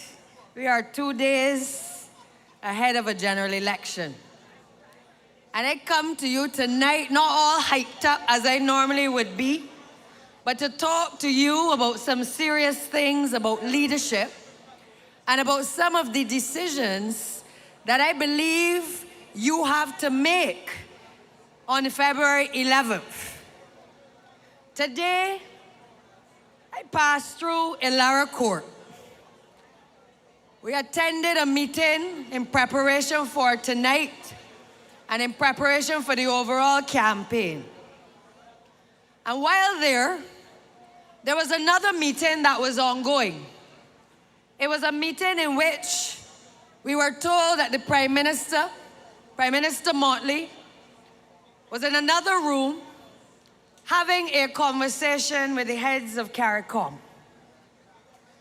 And it was a point at which, as I waited for that meeting to finish and for her to join us, that I had a moment of quiet reflection. A moment that I want y'all to just follow my train of thought as to where I was this afternoon. I pictured a Barbados that we had a general election and that the Democratic Labour Party had won the election. Work with me for a second.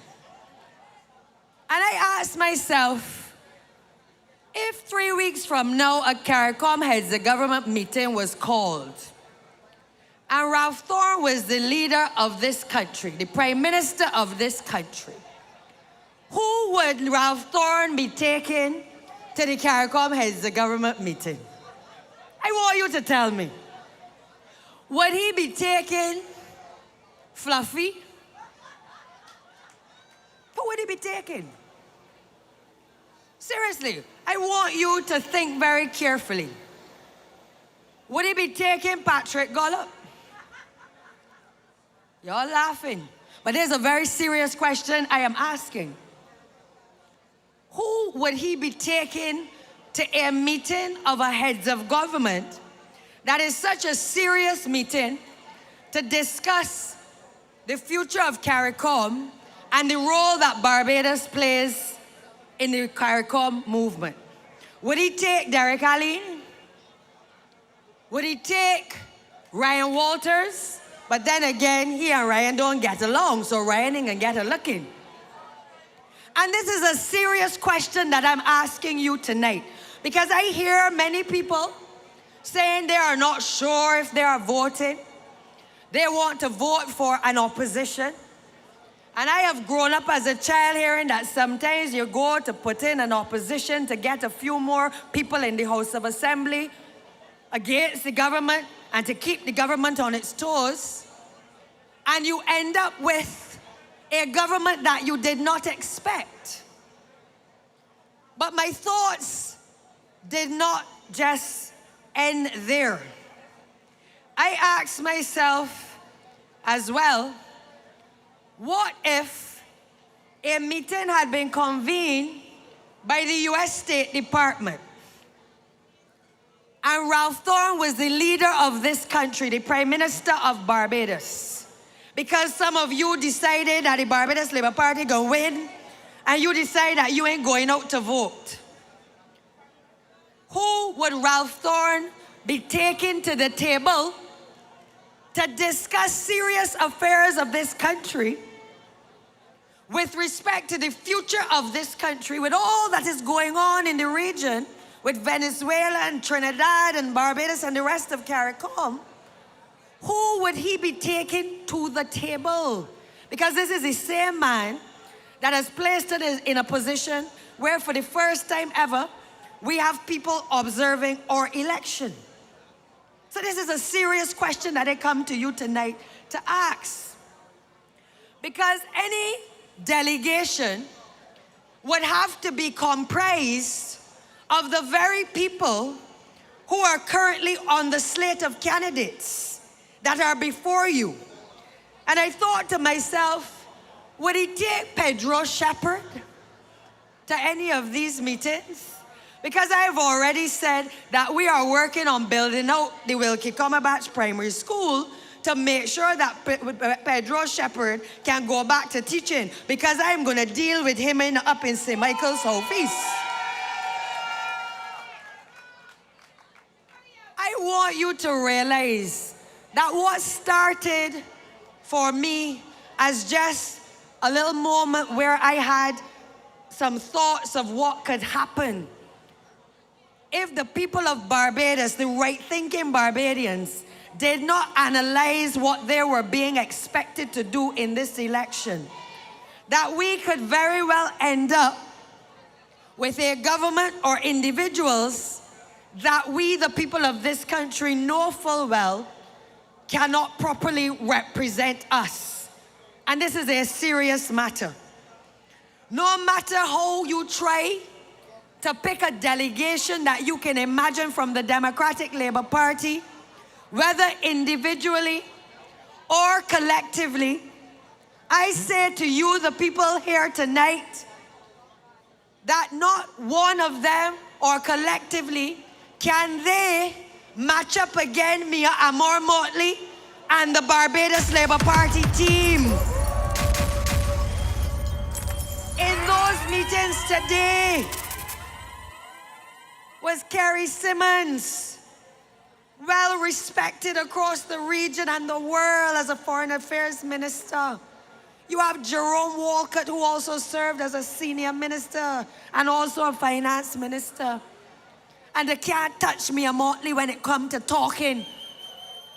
Prime Minister and our team, even Ryan Strawn, they have put together a team that has put Barbados back on the map, bringing the respectability back to this country that for a long time, Bajans had to ask themselves who we really were, because the rest of the Caribbean could not believe the utterances that would come out of the mouths of the leadership of this country in the last decade. And the reality is that when you try to match up Ralph Thorpe against the leaders that we have had, let us think for a minute. We have had some outstanding leaders representing this country. It is not time, Barbadians, to be fast and loose and to make decisions because you don't feel that a Barbados Labour Party has fulfilled all that it is supposed to do, or because you will see your MP come and knock on your door. This is serious business. And this country requires and deserves the type of leadership that we have had from our inception. Because say what you like, the likes of Errol Barrow, Erskine Sandiford, Grantley Adams, Tom Adams, Bree St. John. Now I can skip one, because I know that y'all may want to erase a piece of history. It's Fundel. But the reality is, he was a leader. But you cannot compare the leadership that this country has had in the past with what would present us if people do not go to the polls in their numbers and ensure that a Barbados Labour Party administration under the leadership of Prime Minister Motley is restored as the next government of Barbados. I say to you tonight, now is not a time for you to talk about how you don't have any skin in the game. All of you have skin in the game. This is not the time for you to say that the Barbados Labour Party will win and therefore you do not need to go to the polls. This is not the time for you to allow the criticisms that have taken place on the Democratic Labour Party platform to deter you from being able to get up on the 11th of February and to go to the polling stations in your numbers and to elect the representatives for the Barbados Labour Party. This is not the time. We have worked hard for the last 7 years as a Barbados Labour Party administration to keep this country safe, to keep this country on a footing where we can bring unemployment back down to 6%. We have worked hard during COVID, and as I go through the constituencies, people say to me, Basadia, I cannot imagine a Barbados where the Democratic Labour Party was the leadership of this country during COVID. Y'all need to remember where we have come from, because too often we are in the present, but we forget the journey that we have made to get to this point. And I say to you tonight that this election is a critical moment for this country. Prime Minister Motley has worked tirelessly, night and day, with her team flying the flag of Barbados high, making sure that we are able to hold our heads up high again and to punch as a country above our weight, to be recognized by world leaders, to have investors wanting to come to Barbados, and to be a part of being able to shape a Barbados that is modernized and that is transformed. And whether you look within agriculture, you got Indar Ware there, who has been flying the flag for this country as well. Can you imagine other people who are even watching online, watching our meetings online, mothers who respect the fact that this Labour Party has been able to promote its women in this country, not only in public life, but this is a party that when it came to office one of the first things that we did was we made sure that agricultural workers or female workers working in the field no longer had to go and use the toilets in a bush or part of cane field. But this Barbados Labour Party, under the leadership of Mia Moore-Motley, made sure that women and men working in agriculture, for the first time in our history, had proper toilet facilities in the cane fields. That is what a Barbados Labour Party has done. It is this same Barbados Labour Party that was able to see people, that was able to breathe life into young businesses and entrepreneurship in this country, to make sure that people who had a dream, who had an idea, who wanted to be their own business people, who didn't just say, I have an education and I just want to be able to get a job. People said they want to be their own bosses. We saw people and we heard the concerns of people. Because many of you know that on our journey getting to 2018 to become the government overwhelmingly, we rubbed shoulders with the people of this country. We walked with you. We walked in your communities. We walked in and amongst you. And we prepared ourselves for government. We didn't wait for something to drop from heaven, but we waited and we prepared ourselves for the leadership that the people of this country gave to us in 2018 and again in 2022.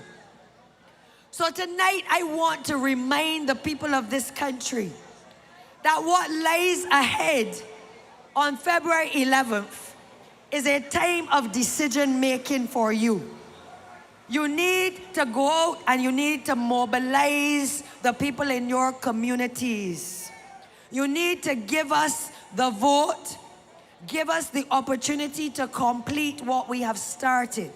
Because whether it is in housing, where we have started to build out the housing stock, whether it is where we have dedicated, and we've said even at the end of Parliament, that one of the first things we intend to do is to make sure that we can transfer title to people in the housing estates who for the first time will have title deeds to their properties, allowing them to be homeowners, allowing them, after we have done all of the electrical upgrades and we've done all of the rewiring, to be able to feel as though they can be owners of property in this country. We have gone further and we have said to the people of this country that we must modernize things like agriculture. We have had over 1,400 people involved in the agricultural programs, but we've also done it in a way that we've modernized agriculture in this country as well, ensuring that it is not business as usual, because everybody don't want me in the hot sun. But we have made sure that we've put things in place to benefit you, the people of this country, as we seek to modernize our economy as well. You have seen the developments that we've made with welfare, where people are now treated differently. We see people, and while everything, I will always say this on every platform, the Barbados Labour Party is not by any means perfect. But one of the things that we get up every day and we do is we are constantly reminded of the people who put us here, and that our journey can only continue if you, the people of this country, continue to vest your confidence and your trust in us, because we have been a credible government. When we have come to you and we have put policies forward, and y'all feel that Motley and the rest of us doing bare foolishness, this one administration has walked back policies to make sure that we go back and consult with the people of this country, because it's not a one-man show. We have consulted with our 30 seats. Because even though Ralph Thorne decided he left in Christchurch South and going down St. John, we still consider that we have 30 seats to be responsible for. And that is why I have said to you over and over, while you complain about the state of roads, understand that we are a government that plans. We have planned in terms of making sure that we have built out and are building out our road infrastructure, our bridges, that we are not forgetting the communities that have been so forgotten for decades, that we are making sure that when we speak about things like flyovers, that we are seeking to improve the way that Barbados is transformed. And don't mind all the lot of long talk by the so-called political analysts that they don't know how we are going to pay for half the things that are in the manifesto. Because I hear them. But I want to say to you tonight, this Barbados Labour Party administration has been able to build out infrastructure in this country, even after downgrade from 2018. We were able to bring this economy back on its foot. When Barrow told the people of this country that education was going to be free, the people say, but you can't do that. How education can be free? Who can pay for it? And we today are the proud sons and daughters of a man who had the vision to see that investing in education was the best gift to a nation that could ever be given.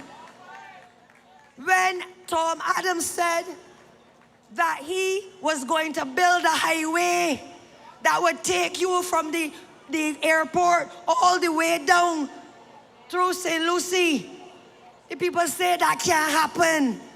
And a Barbados Labour Party administration found the way to be able to build out the Barbados economy to make sure that we have an ABC highway today.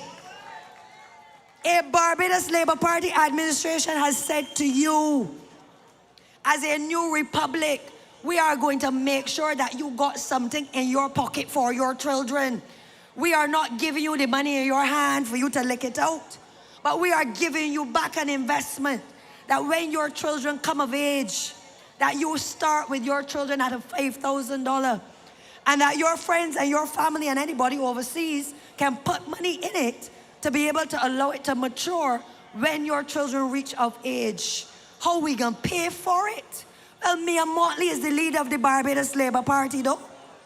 And this Barbados Labour Party administration understands how to save, understands how to pay off its bills, understands how to go after the money that is necessary to develop this country. And I say to you tonight, I have all confidence in a Mia Motley administration. I have all confidence that a Mia Motley administration will complete the course of the history of this republic and bring pride to this country once again. Do not be fooled, Barbados. The public and the rest of the world are watching each of you. And I urge you, go out in your numbers on February 11th. Give us the vote and allow us to complete the course of transformation for this country. Good night and God bless you. Never tap out. A lioness is on the rise. Don't ever have no doubt. When the roll is called up, we'll be standing taller to face the darkest and the hardest of St. Michael, so please let's say it one more time. We'll be taking care of. I've got the number now. I got it right here on my phone. I am not relying on memory. The driver of MV742, you are blocking someone. You are actually parked in front of someone's driveway and you need to leave, need to move. And XD367, you are still parked in the police station. So please, please do cooperate.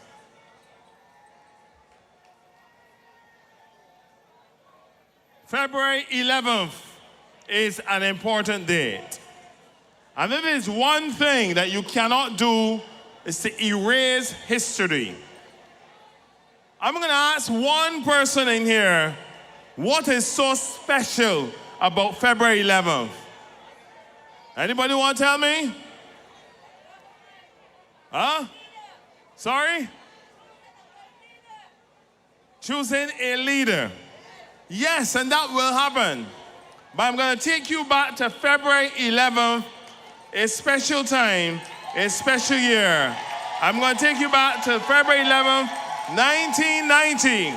And I am mixing and twinning what took place on February 11th, 1990, and what will take place on February 11th in Barbados 2026. In 1990, Nelson Mandela was freed. Nelson Mandela was freed. There's a connection, my people. There is a connection. Mia Amor Motley on February 11th will become the Prime Minister of Barbados. On February 11th, Barbadians will go to the polls and they will vote for a leader that is strong, that is trusting, that has proven she is for Barbados. Tonight you heard her political broadcast. You heard the work that has been done. You heard the commitment. You heard the soul. She possesses and understands the soul of our people. Barbadians, Mia Amor Motley. Mia Amor Motley. Amor, standing for love. February 11th. Barbados Civil Party family, one thing you have to do. Vote Barbados Civil Party. Vote for Mia Amor Motley. Barbados.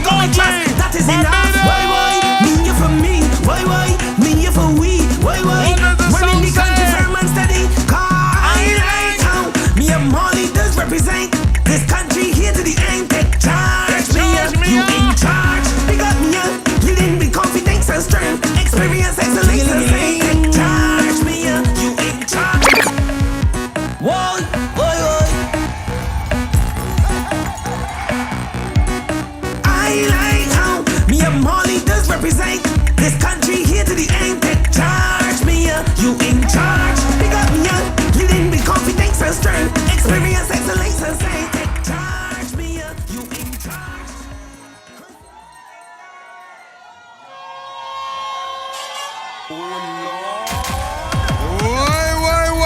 Why? You know there's only one way for me to take charge. You know there's only one way for me to take charge. No amount of red shirts in here can make me take charge, although you look too pretty and too sweet.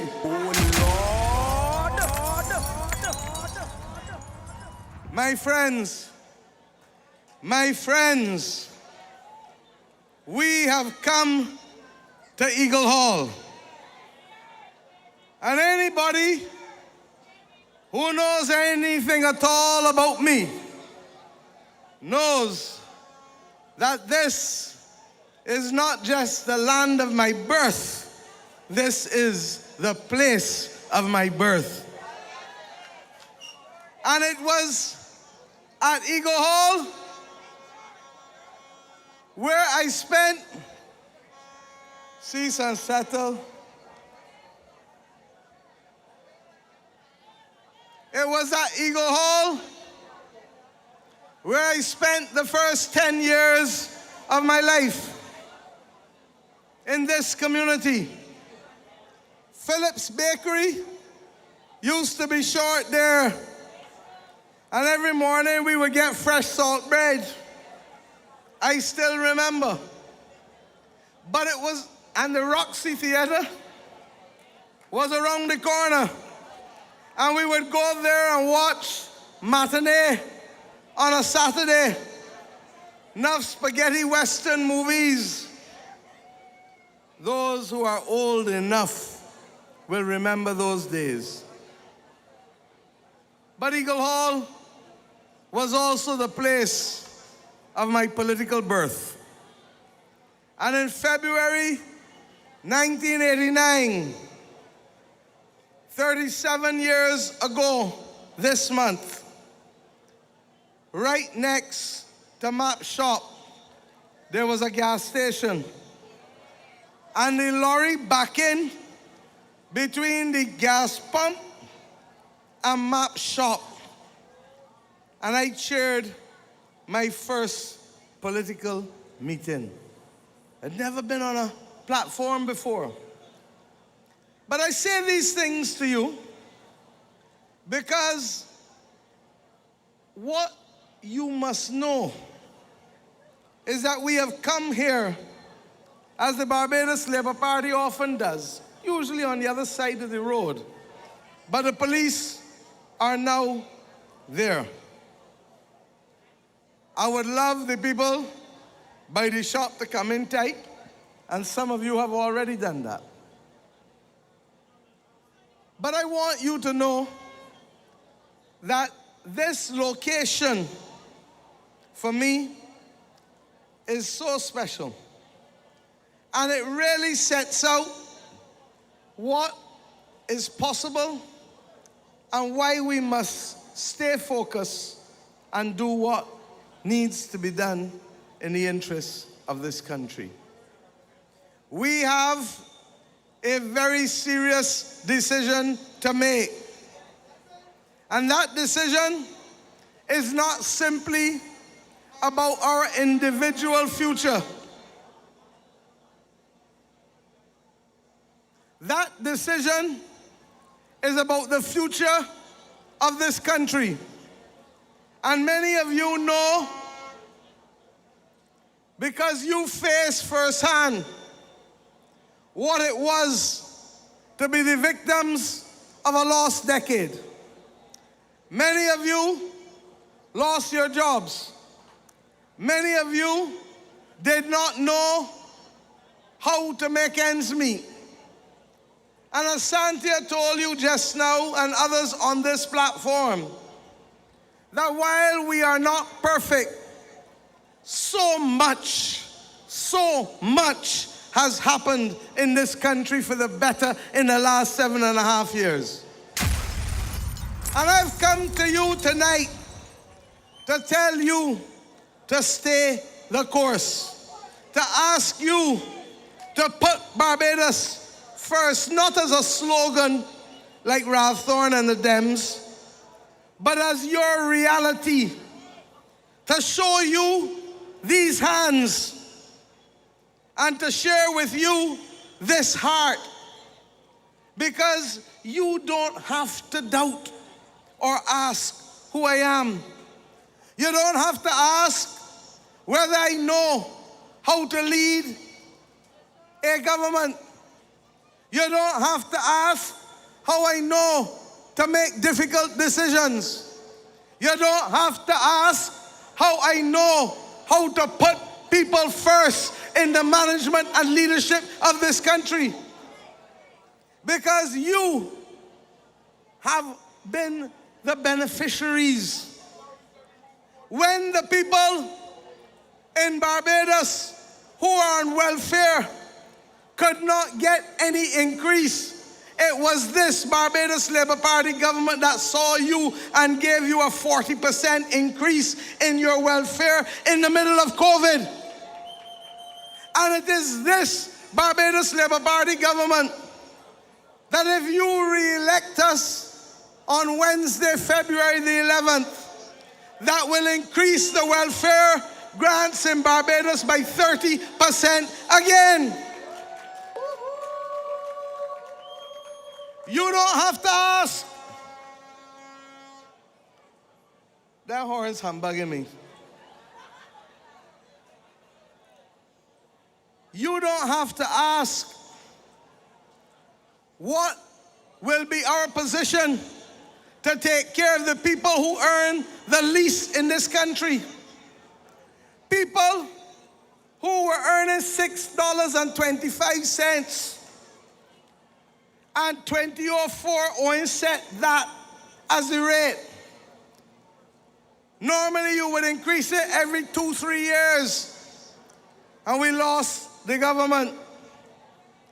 And for every single year of the Democratic Labour Party government, led by somebody who was already in government, not a single cent or yang was increased for you until the Barbados Labour Party not only increased it, but gave more people beyond shop assistance the right to be able to deal with it.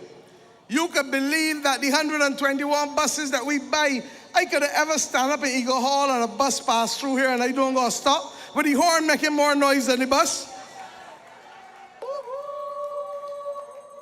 You don't have to ask how it is possible for those same people earning minimum wage to be earning more than $740 per month than what they were earning when we came to office. And when I hear others talk about what they will do and what we can and cannot do, I tell you that in this Labour Party government, you have trusted hands and a caring heart.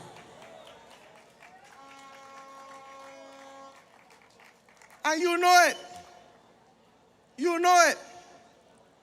But you now have Ralph Thorne, and let us be clear,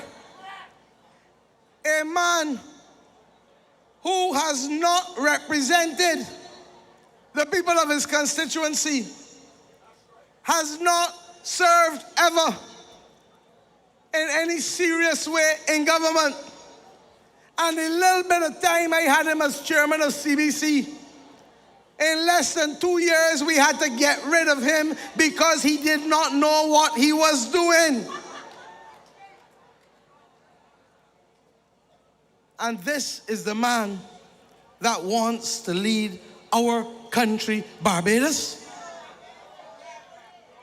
This is a man untested that has taken the Democratic Labour Party and split it up and kick it about like a political football and run people from inside there. If he did that to the Democratic Labour Party, what would he do to Barbados and to your stability? What would he do to your jobs? What would he do to your living? My friends, last night I spoke very clearly, and this government has outlined a serious set of proposals.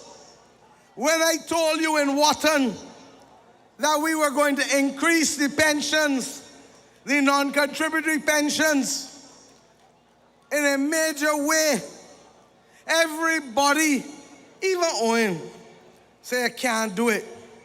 And I tell them what?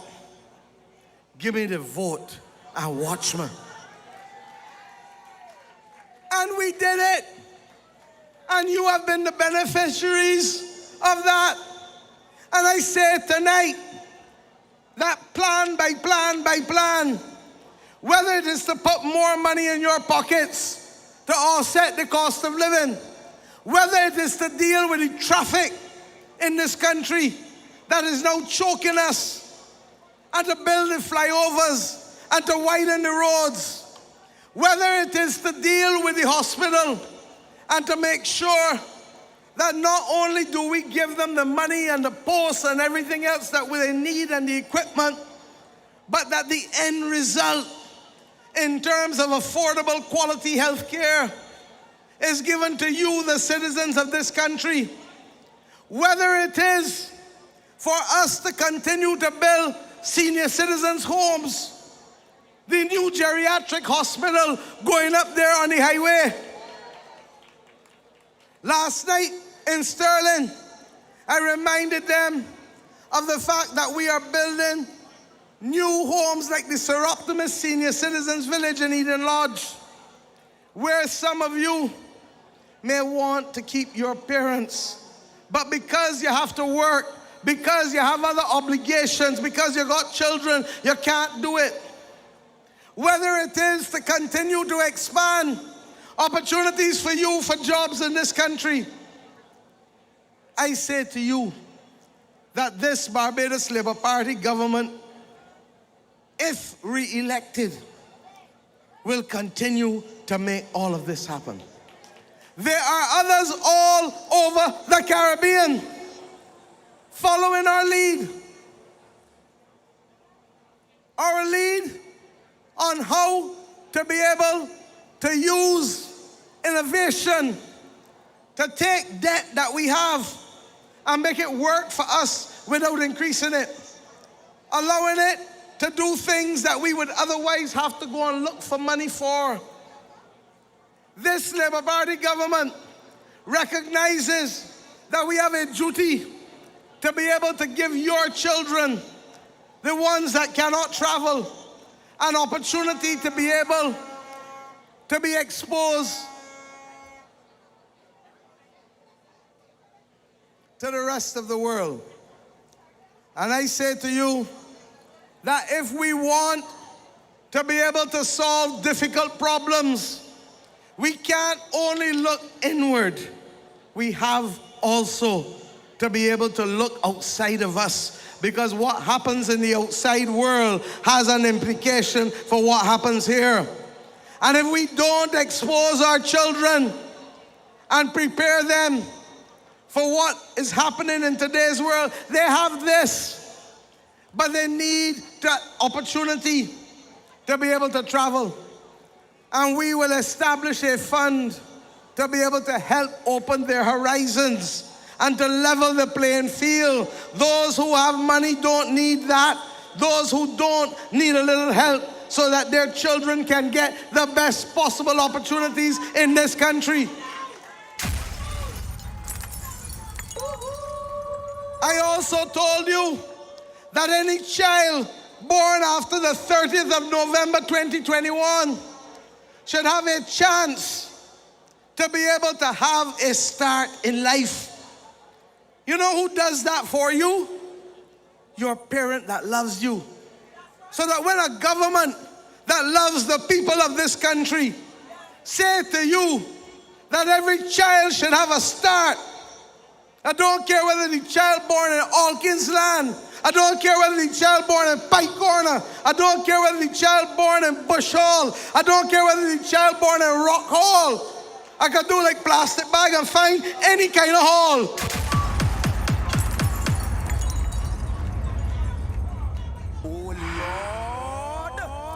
I say to you tonight that in the same way Grant Lee Herbert Adams and Errol Walton Barrow understood that for our people to get out of poverty, that you needed to be able to give them education. In the same way that Tom Adams believed that with the Tenantries Freehold Purchase Act, you give people access a piece of the rock at 10 cents a square foot. Still today, people like buying that in plantation tenantries across the country. I just came from St. John, and there are still people applying to buy land at 10 cents a square foot in St. John 40-something years after Tom Adams set that price.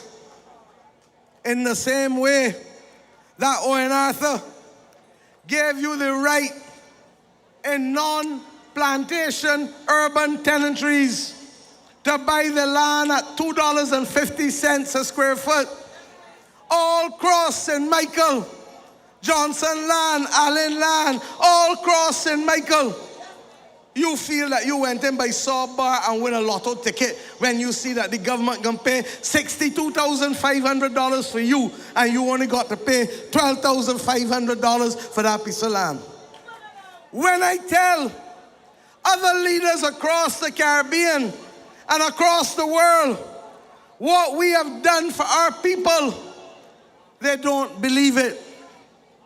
So that when I say to you that the responsibility now with the new republic is not only now to give you education, which we protected for you, that the Dems took back, not only to give you transfer of land, which Derek Arlene and the Democratic Labour Party at the urban stopped doing for people when they were in government, and worse than that, when the people live in the urban house for 10 years, did not want to transfer the ownership back to the people of the houses. This Labour Party government changed that for you. I say to you today, that giving your child that start in life with a $5,000 share in the Barbados Republic Children's Wealth Fund that you can add to, that the godmother can add to, that the grandmother and grandfather could add to, gives your child a start in life. The money is not going to be managed by any government. It will be managed by an independent trust. But the key point is this. When you have a child, you should leave the Queen Elizabeth Hospital or any other hospital you went to with a birth certificate, an ID card, and a share certificate. And that is what a re-elected Barbados Labour Party will look to stabilize your children in this country. I am also saying to you that these are the trusted hands and the caring heart that will ensure that all of us work together to keep this country safe. The notion that you could be in a ZR van right here at Eagle Hall 4 Cross on Saturday morning at 8 o'clock, and somebody could feel that they could come out and let go shots in that van has to be removed from this landscape. And while we will continue to increase the police, and while we will make sure that the cases can be heard quickly, you and I both know that we have work to do together as a people. Because if your child come home with a gold chain that you didn't give them, how they get it? If your son or daughter asks you to hide something that you know they shouldn't be hiding, how you get in there? And these things are important if we are going to keep our country safe. And who becomes the victims if we do not keep our country safe? So my friends, now is not the time to gamble. In 2008, Owen Arthur warned you that change for the sake of change was a gamble. And regrettably, his words came to pass. And you suffered a lost decade. What is sad is that the Democratic Labour Party of Errol Barrow is not the Democratic Labour Party of today. You know it, I know it, and we must not bear the price or the sufferation that will come with people who are untrusted. Good Lord, if you can't keep lights on at a meeting, how will you keep lights on in the country?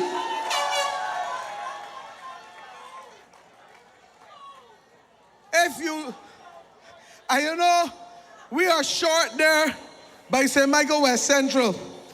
And if there's one true thing James Paul ever said in his life, is to ask you to vote for the Barbados Labour Party on Wednesday, February 11th. So I have come here to tell you that as much as you trust these hands, and as much as you see the caring heart, I am but one person. And one person cannot constitute a government. I have Chris Gibbs, who is doing a magnificent job as a member of Parliament for St. Michael West, and who has come into cabinet and has worked with William on the programs in housing. And we have made the point that with housing, you need to make sure that we move it from a 1-1 house and a 1-1 house and what we call an artisanal approach to housing, to an industrial approach where we can build at scale, because there are many, many Bajans who want to own their own house, and we will make it happen in this country for you. In the last 7 years, over 3,700 houses were built, even though we lost 2.5 to 3 years in COVID where you could not build any houses at all. That's a fact. Because everybody was what? Inside, locked down. And therefore none of that happened. I want you to also make sure that Neil Rowe, who has had to withstand deep personal trials and remained faithful to the people of St. Michael Northwest. Not once did he stop representing you. You can imagine you get charged with something. How much people in here can keep focus on the job? Neil did. And in a funny way, I believe that working with you and representing you helped keep his sanity in those difficult years when he had to face the trial before the law courts. And then I have young Tyra Trotman, who you have seen start to develop and mushroom on this platform, and who has a tenacity that has to be admired. She has come, she worked against all the odds. Only a man obsessed with himself would kick out talent like Tyra Trotman from a political party. But then again, this is the same man who has a political headquarters in St. John that is a large, large villa. And it got walls high up, so that if you wanted to get in or see in, you would think he was living inside of a castle and not dealing with a campaign office. And at the same time, when he has men in his team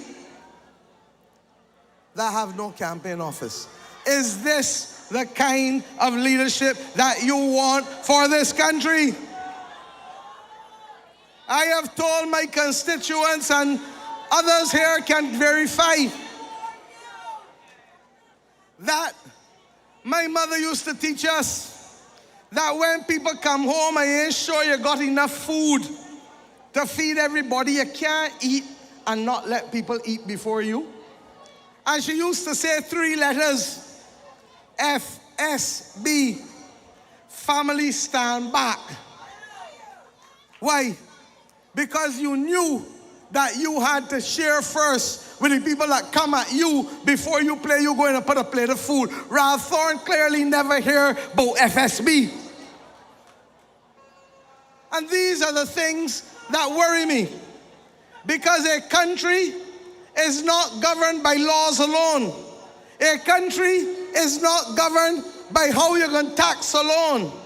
A country is governed by how you treat people and how you deal with people and how you can persuade people to follow you, just like how I asked some of you to come across the road and you come across with me. These are the things that make the ultimate difference. And Tyra Trotman in St. Michael Central, I want you to vote for her on Wednesday.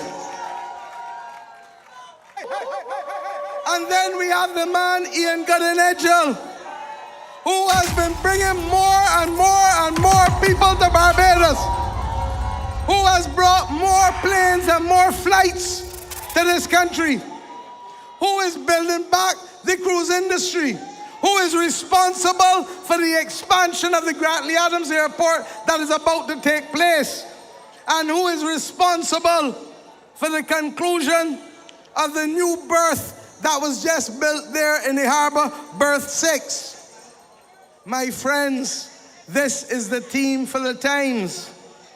But if I turn my eyes to the left, where do I go when I leave Chris Gibbs? I go to my ancestral political home, the city of Bridgetown. And in that, Michael Lashley has come down, and the people of the city of Bridgetown sent for him. And they came to me and asked me to make sure that this would be their new representative, and that in addition, he can help us lift the heavy weight.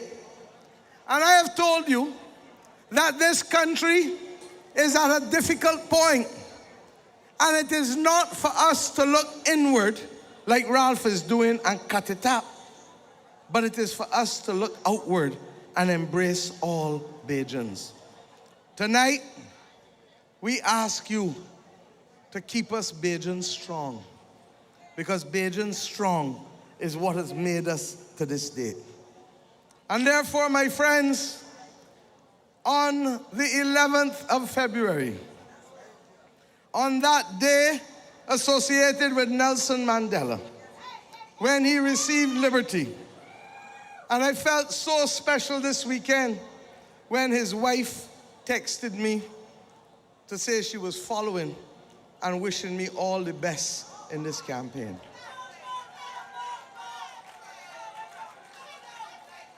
Because I know that this election, yes, is first about the people of this country, but it is also about what we can do for the people of this world, because Barbados under Grantley Adams, Barbados under Errol Barrow, Barbados under Tom Adams, Barbados under Owen Arthur, led people across this world and were able to be thought leaders at a time when small states were not expected to present and produce anything. And you study it, because how many times have you looked in our communities and people say, what could come out of Westbury? Rihanna. What could come out of the Bayland? Gary Sobers. You understand how people underestimate small people and small things and small countries? But we will not do so. And I ask you tonight to stay focused. I suspect that they're going to try all kinds of tricks in the next 48 hours. But if you know what it means to have been sentenced to 5 years hard time, can't say hard labor because they don't know nothing about labor. 5 years hard time, then you know you cannot gamble with your future. You cannot gamble with this country's future. And you have a duty to protect yourself and to protect your community and to protect your family and to protect your country. And as I leave you to go to Gall Hill, to announce and to show the people of St. John why a man that did not offer representation to the people of Christchurch South, and a man that left without telling them goodbye, could not be an honest solution to the representation of the people of St. John. Because if you didn't do it when you was young, and you didn't do it when you was middle-aged, you certainly can't do it at 68, because a leopard does not change his spots. But before I leave you, I told you that there are people who believe in the work that we are doing. And a week ago, a little more than a week ago, a man called me. You know I'm a late bird. A man called me about 2 o'clock in the morning, and he said, Sister, I believe in what you're doing, and I want to come and be part of this, and I want to let people know how I feel about you. And I said, but I didn't know you were in Barbados. He said, no, I'm not, but I can be, and I want to come. He said, don't mind. They got something going on in my country called Carnival. I want to come here to Barbados.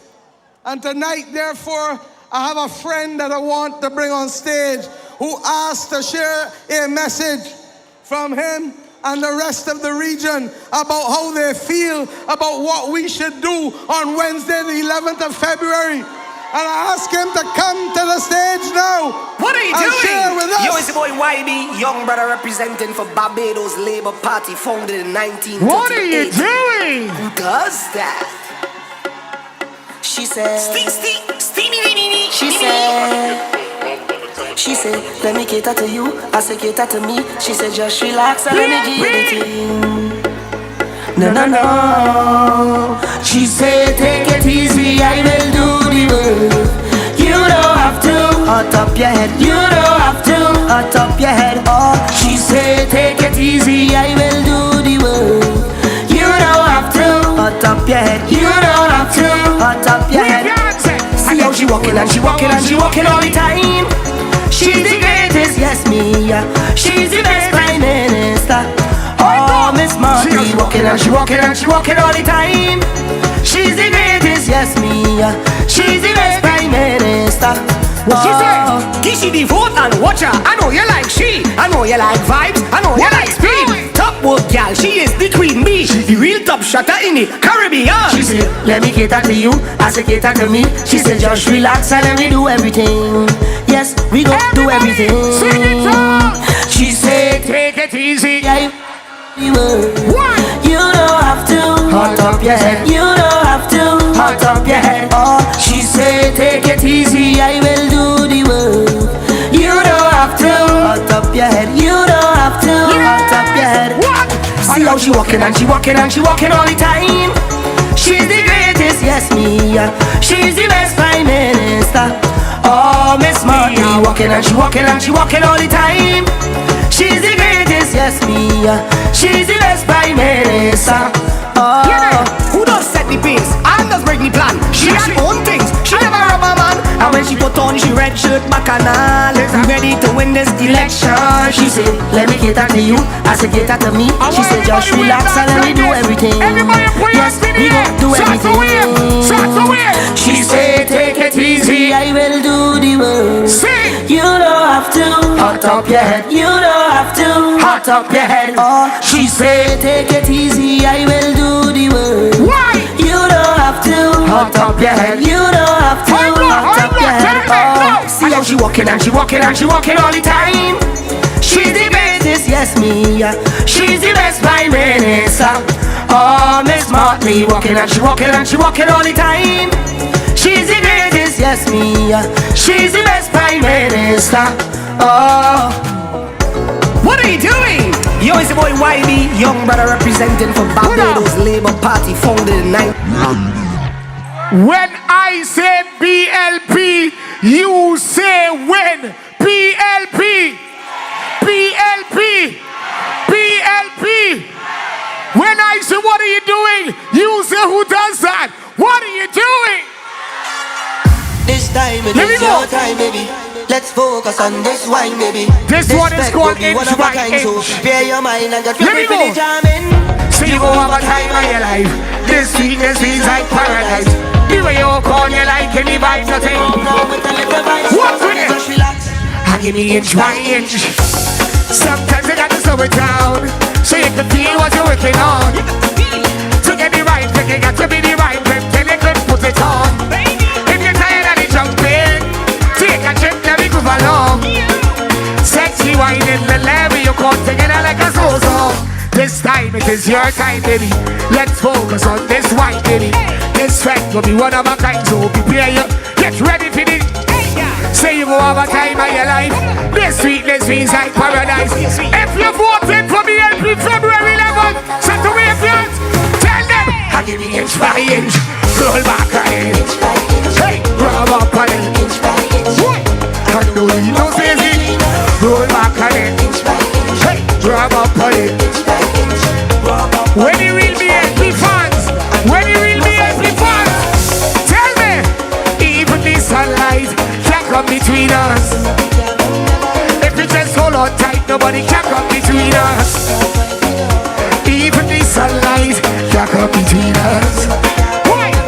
Just hold on tight, yeah. She say, look, I'm on invitation. She don't shy when I come around. She She said the special flex is for special guests. I am one in a million. And if you're tired of the jumping, tonight is we night. Tonight is your night. Start to wave your hand. Why? This time it is your timing. Let's focus on this wine. This time will be one of our guys. So get ready for the jamming. You go have a time of your life. I want you to take a jump in me now. I want you to take a jump in me now. 1, 2, 3, start to jump up, jump up. And give me this right. Ha! Roll back right. Hey, grab up on it. Say that. And roll it. Roll back on it. See, grab up on it. Hey, roll back on it. And roll it. Even the sunlight can't come between us. If we just hold on tight, nobody can come between us. Even the sunlight can't come between us. Just hold on, look at your DJ. And give me inch by inch, roll back on it, inch by inch, throw back on it, inch by inch, and don't leave no space, me. Roll back on it, inch by inch, throw back on it, say, rub up on it, and don't leave no space between us. When I say BLP, you say when? BLP, BLP, BLP. What are you doing? My name is Young Brother. YB, Young Brother representing for Barbados Labour Party, founded in 1938. One more time. Who does that? One more time. She said, February 11th. You know where your phone going. She said, let me cater to you. I said, cater to me. She said, just relax and let me give you the thing. No, no, no. She said, take it easy, I will do the work. You don't have to. You don't have to. What? She said, take it easy, I will do the work. Hot up your head. Hot up your head. Why? See how she walking and she walking and she walking all the time. She's the greatest, yes, me. She's the best prime minister. Oh, Miss Motley walking and she walking and she walking all the time. She's the greatest, yes, me. She's the best prime. When I say, what are you doing? You say, who does that? What are you doing? Blessings and love all the time. Tell this man, as I said, he didn't have to be here. He came. Thank him, bless him, and keep up all the work. And we're praying for your young brother. All the best. Good night. I'm going to Gall Hill. See you Wednesday night. Let us come together after we have cast our votes for the Barbados Labour Party, and let us return to office and keep this country greater. Will our nation grow? God bless you and good night. She said, let me cater to you. I said, cater to me. She said, just relax and let me give you the thing. No, no, no. She said, take it easy, I will do the work. You don't have to hot up your head. You don't have to hot up your head. Oh, she said, take it easy, I will do the work. You don't have to hot up your head. You don't have to hot up your head. See how she walking and she walking and she walking all the time. She's the greatest. Are you feeling the She's energy? the best prime minister. Oh, Miss Motley walking and she walking and she walking. Are you feeling the energy? This is a Barbados Labour Party on its way to victory with Mia Amor Motley. We ain't making the sport, but we ain't taking the chances. And in order to ensure we are victorious, we must all go out and vote. For we are red and we are. I can't hear you. We red and we are. Oh yeah. Oh yes. This energy is good. This feeling is good. But I gotta give you some messages. Somebody left some keys here with 50 cents and 2 toffees. So I want you to collect them from me. And then somebody supposed to move the car. The number is MC2060. MC2060. Barbados Labour Party family, are you ready? Are we ready to ensure on the 11th of February we return the Barbados Labour Party back to government? Let us continue to think of our future. And as Prime Minister Motley indicated, she cannot do it alone. She needs to have a team. And we must ensure in every constituency we give our support to the Barbados Labour Party candidate. This is a serious, serious general election, because this general election determines where we will go in the future. You heard Prime Minister Motley speak about the plans that we have for the Grantley Adams International Airport and the Bridgetown Port. My friends, close by in St. Michael, West Central, we have a candidate who is once again going to be returned as a parliamentary representative. Let us welcome to the platform our candidate and the next MP in St. Michael, West Central, Ian Gooding Edgell. See yo, elections in the air, but have no fear. Ian now got lashes to share. Everybody take 2 steps to the left. Ian got me vote, oh yes. And then 2 steps to the right, cause we know that he is the best. Gooding Edgell is the man, oh lad. He got the best plan. Oh gosh, Ian does always deliver. That's why he is the best ever. When things get rough, he does show up steady, yeah. Promises he always keeping, no hiding or disappearing. 7 days a week, Ian is always there. Who always show up? Ian. Who get the things done? Ian. Who for the people? Ian. Ian. Ian. Who we voting for? Ian, who we voting for? Ian, who you voting for? Ian, Ian. Everybody take 2 steps to the left. Ian got me vote, oh yes. And then 2 steps to the right, cause we know that he is the best. Gooding Edgell is the man, oh lad. He got the best plan, oh gosh. Present in the streets and we are the best for St. Michael West Central. He don't only talk, he understands. He's a doer and a giver, a fixer, a problem solver. Ian and the BLP red and ready. Everybody take 2 steps to the left. Ian got me vote, oh yes. And then 2 steps to the right, cause we know that he is the best.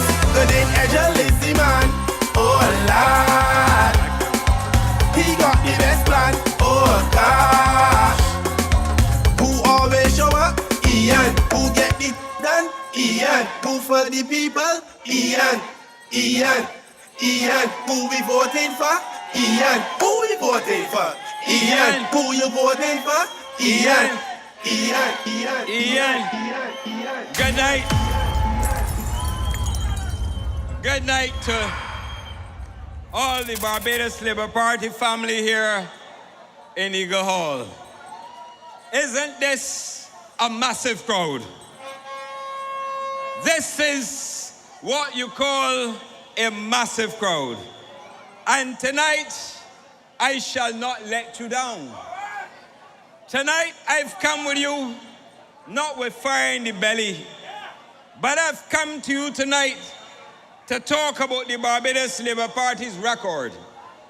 I have come to you tonight, right here in Eagle Hall, a stomping ground where we have Chris Gibbs right opposite us, where we have Tyra to our right, where we have the city of Bridgetown to the left.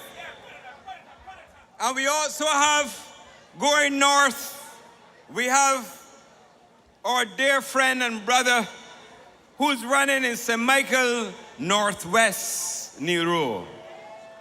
And I come to you tonight because the Barbados Labour Party has done a wonderful job.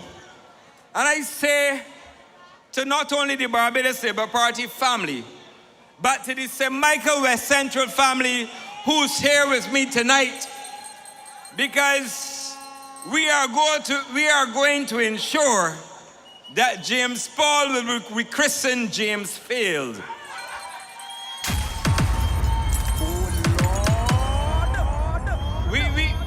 We know of his record, and we are going to talk about his record tonight. But I also want to say to you that the people in St. Michael West Central are always dear to my heart. They have supported me from the general election of 2013 and before, all the way through. And I really want to say to the BLP St. Michael West Central family how grateful I am to you for all that you've done. You have loaned me to the Barbados Labour Party to help me carry not only the torch in St. Michael West Central, but you have allowed me to serve in 3 ministries, the last being the Ministry of Tourism and International Transport, where we have done extraordinary good things for Barbados, and I'm going to talk about them tonight. But let me also say good night to Nakela. You may wish that you will ask me who's Nakela. She's my only daughter, my only child. And I know that the Labour Party, she's loaned me to the Labour Party, so I have to say good night to her because she's here with me tonight. Because she's also part of the Labour Party's family. But I say to you tonight that I come here to talk about the contrast between the Barbados Labour Party and the Democratic Labour Party. And make no mistake about it, the Barbados Labour Party has led this country in terms of its economic management better than any day that the Democratic Labour Party has run this country. The Barbados Labour Party has steadied this ship. The Barbados Labour Party pulled this country from the doldrums of economic collapse so that tonight your dollar still remains pegged 2-to-1 to the United States dollar, something that we were threatened with under the Democratic Labour Party. This Barbados Labour Party has not only delivered economic management, but has also expanded a social safety network, always protecting people in this country, notwithstanding the circumstances and the global events that we are faced with. And I say to you that we don't come here to boast tonight. We come here to tell you about the record and the facts surrounding the Barbados Labour Party's leadership. And what have we done? We have done extraordinary things in this country, including pulling the country from the doldrums of economic collapse. We saved the Barbados dollar. We advanced this country to the point where we have sustained growth. And you heard the Prime Minister made the point that we have had 18 consecutive quarters of growth in Barbados. We have moved from downgrades to upgrades in Barbados, and we are building out Barbados. But as Minister of Tourism and International Transport, it would be remiss of me not to talk about what we've done. On the one hand, you had the Democratic Labour Party that presided over airlift, the loss of airlift in Barbados. We had a situation where the airlift that we have now, we didn't have in the past. They lost Delta coming out of Atlanta. They lost Delta coming out of New York. They lost Philadelphia on the Philadelphia on the American Airlines flight. Ladies and gentlemen, they lost New York's American service on the JFK Barbados route. They lost all of those routes, including Gulf Airlines that they had here. The Barbados Labour Party came to you in 2019-18. And in coming to you in 2018, what have we done?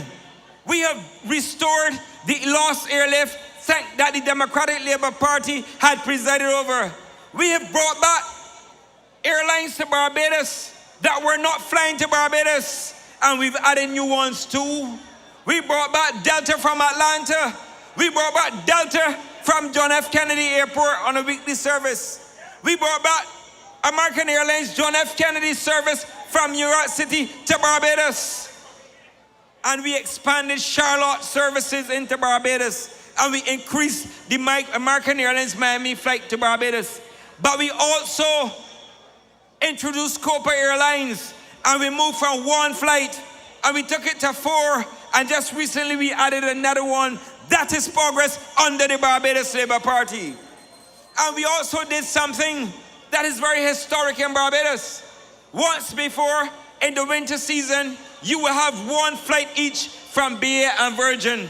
Thanks to the Barbados Labour Party's strategy to increase airlift into Barbados, we now have, for the first time in the history of Barbados, 2 daily flights from the United Kingdom on both Virgin Atlantic and British Airways, a record in airlift in Barbados.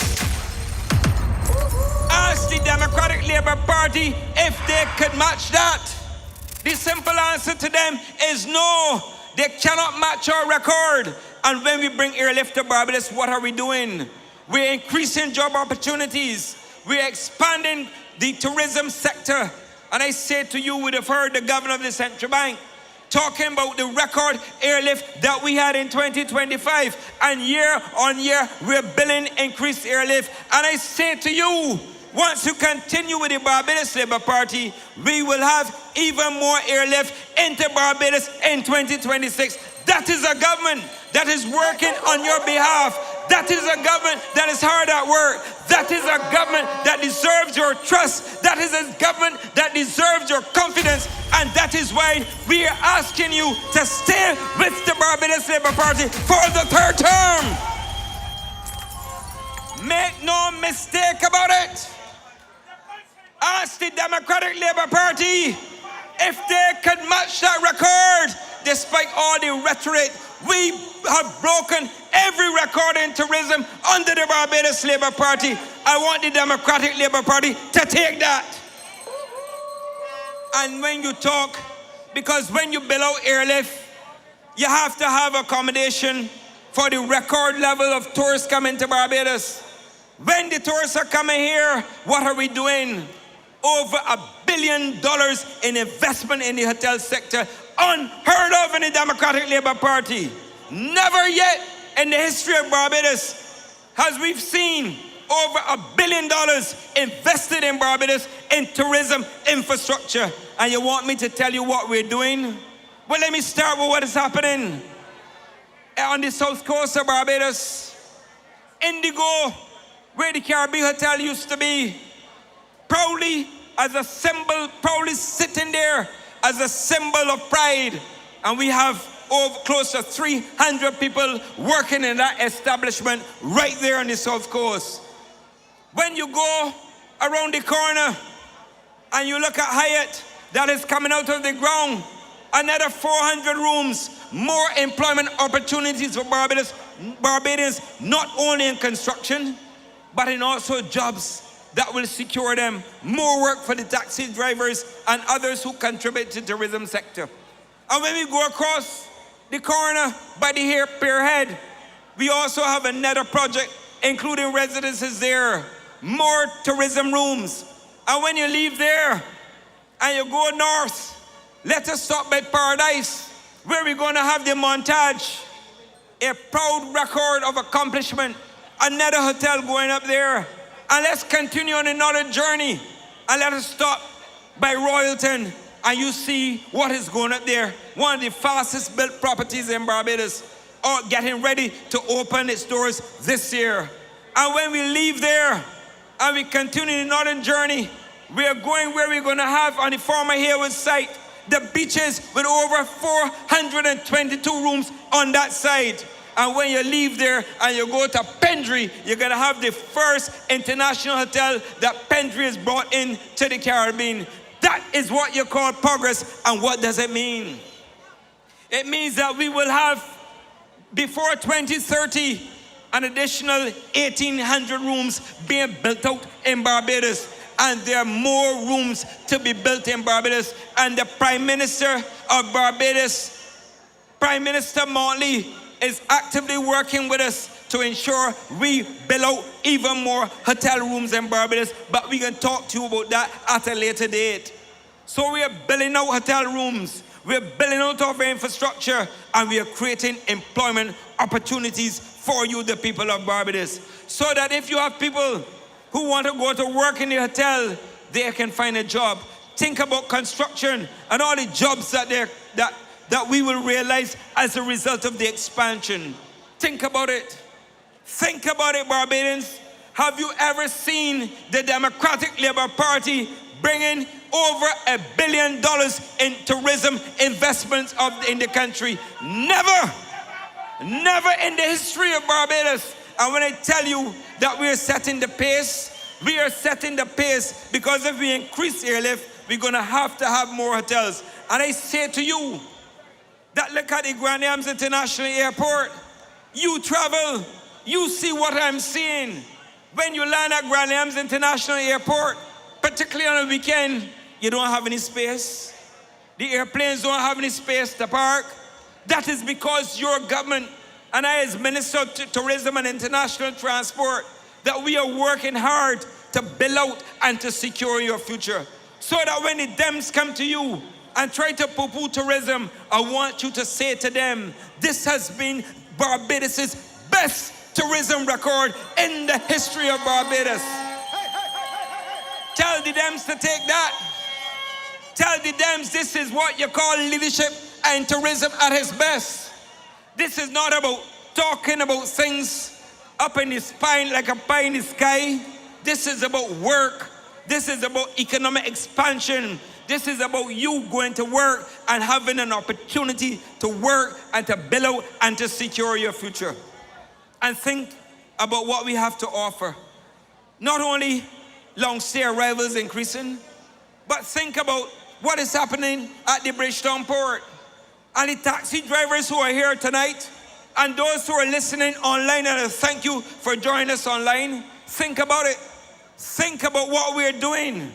We, as the Prime Minister indicated, had opened berth 6 because the space in the Bridgetown Port is so small that when the cruise ships are in, you can't get the cargo ships in. They have to come in late in the evening.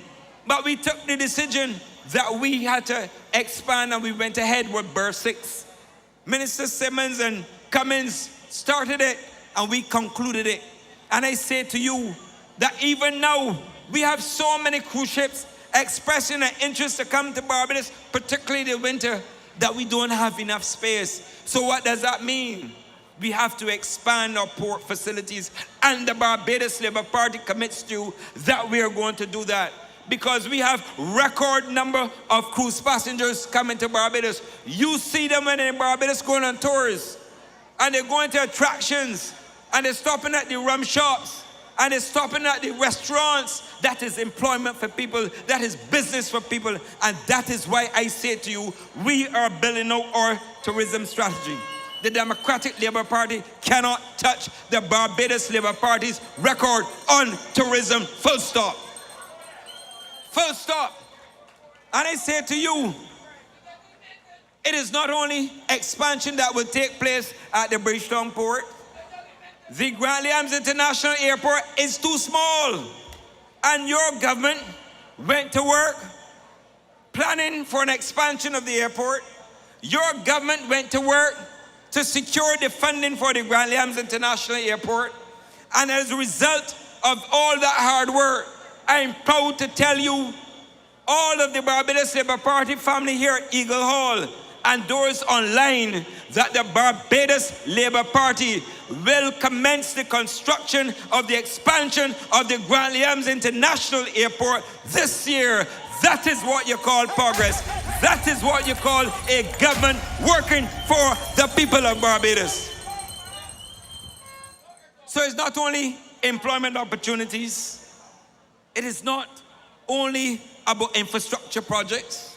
It is about ensuring that you who work in the tourism sector also allow and benefit from the flow through of benefits in Barbados. That is what I'm doing.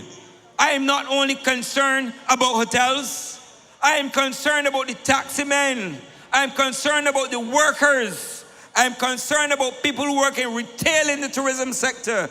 I'm concerned about all of those who contribute. Because when we have increased rooms in Barbados, I can tell you that we will have every day almost an extra 2,300 passengers coming into the Grand Liams International Airport. And let me talk about something that will be dear to your heart. Look at the Barbados Hilton. You remember when we imploded it? There was a lot of criticism by the Democratic Labour Party. And today we have a magnificent hotel there. But let me also tell you this, that the Barbados Hilton, the asset that we own, has given Barbados' best performance in terms of a destination, in terms of profitability and ongoing stuff, including revenue. And I say to you that I can stand before you tonight, right here in Eagle Hall, and tell you that the Hilton Hotel is debt-free with an asset value over $220 million. I want the Democratic Labour Party to take that. When we talk about tourism, we don't only talk about how we improve lives of people, but we also tell you about what we're doing. And as I get ready to conclude, let me give you the contrast. Can you imagine Barbados under the man who's running for St. John? Can you imagine it? Our leader, Mayor Motley, has taken Barbados to extraordinary heights. She has risen Barbados' profile in the international community. She has helped us to build out and to restore proper economic order along with Ryan Strawn in the Ministry of Finance. And I say to you, who do you trust to run the affairs of Barbados? Do you trust Mayor Motley to run the affairs of Barbados? Do you trust Ralph Thorne to run the affairs? You can't, no, not at all. You can't have an inexperienced hand managing the affairs of Barbados. You need proven leadership. You need proven expertise. And you need to have a cabinet with Mayor Motley, with persons like myself, Chris Gibbs, Tyra Trotman. You also have to have people who come along on the train with us, like the representative, the next representative for the city of Bridgetown, Michael Lashley. You need to ensure that we retain and vote Neil Rowe again for St. Michael Northwest. You need, of course, to ensure that we have Prime Minister Motley with us to continue to chair the cabinet and to lead Barbados to prosperity. I say to you, a vote in this general election, a vote on February 11th is a vote for progress. It is a vote for prosperity. Is a vote to continue the economic policies, the proven economic policies of the Mayor Motley-led administration. It is a vote to ensure that we, notwithstanding any issues, any challenges that confront us, that you know you can go to sleep and you have a leader, you have a cabinet, you have people who will rise in the morning and manage the affairs in this Barbados so that you are never compromised. And I say to you, as we ask you for your support to go into a third term, we want you to think about your future. Do not ever think about snake oil salesmen who want to come to you and promise you a reduction in VAT. And when they reduce the VAT and we lose 300 million, the next step is that you got to send home thousands of workers in Barbados. Don't fall for the snake oil salesmen. I want you to stay steady. Stay true to the Barbados Labour Party. You know what you have in the Barbados Labour Party. The Barbados Labour Party is the best. It is better than them. It is better than the rest. I urge you, go to the polls on February 11th. Vote Barbados Labour Party. Vote for the St. Michael constituencies. Vote for progress and continue to remain faithful to strong leadership. Bajan Strong is what we're about. Bajan Strong refers to all of us. And I thank you, Eagle Hall, for continuing to keep the faith with the Barbados Labour Party. I thank you and I want you to go to the votes. vote for Mayor Marlene, vote for her team, vote Barbados Labour Party, and let us continue on the road to prosperity. Good night and God bless you. Who get the things done? Ian. Who for the people? Ian. Ian. Ian. Who we voting for? Ian. Who we voting for? Ian. Who you voting for? Ian. Ian. Everybody take 2 steps to the left. Ian got me vote, oh yes. And then 2 steps to the right. Cause we know that he is the best. Good name Angel Lissy man. One more day to go. Keep this energy up. One more day to go. Keep this energy up. And meet us tomorrow night in Bay Street for the final meeting. Be there. Listen, you heard the Prime Minister say tonight that the people in the city of Bridgetown asked for Michael Lashley. Tonight, Michael is a B. Let us introduce our candidate and the next parliamentary representative for the city of Bridgetown, Michael Lashley. Come up, Michael. Vote for Michael. BLP when I ready. Vote for Michael. Uptown crew when I ready. Vote for Michael. Downtown crew when I ready. Vote for Michael. Vote for Michael. Vote for Michael. Vote for Michael Lash. Lily. Vote for Michael. Vote for Michael. Vote for Michael Lash. Lily. All in the boss, the poor people governor, the man with the plan for each and every one. Michael ready for your situation. Come everybody join hand in hand. BLP for this election. Vote for Michael. Vote for Michael. Vote for Michael Lash. Lily. Vote for Michael. Vote for Michael. Vote for Michael Lash. Lily. Yes, the uptown posse them ready. Downtown say them ready, them ready. In the city we know you're ready. Come out early, vote Michael Ashley. Barbados, ready. BLP, ready. Michael Ashley, ready. The people from town that speak already. Vote for Michael, vote for Michael, vote for Michael Lash. Lily, vote for Michael, vote for Michael, vote for Michael Lash. Lily, Barbados, ready. BLP, ready. Michael Ashley, ready. The people from town that speak already. BLP when I ready. Uptown crew when I ready. Downtown crew when I ready. The city I know that you're ready.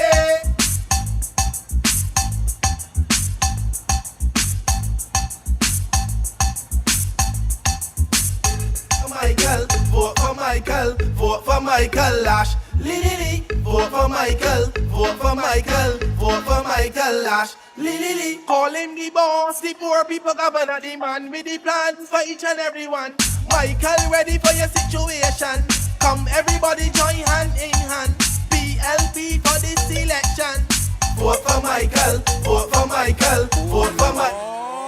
Lily, vote for Michael, vote for Michael, vote for Michael Lash. Lily, yes the uptown posse them ready. Downtown say them ready.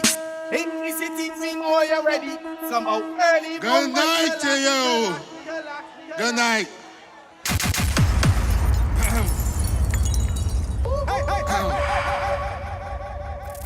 I just came from St. John. And St. John look good. A very good crowd up in St. John. And they think St. John is safe.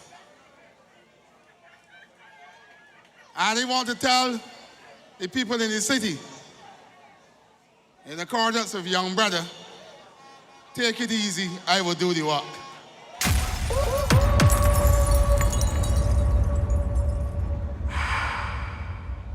I know that my voice is really on the strain of my throat, but I want to address you tonight. And the reason I want to address you tonight is because I represent the city and of the burning issues that exist in the city. And you know, I asked myself, who really is the man that running against me? Because I never attacked him yet. Thank you, sir.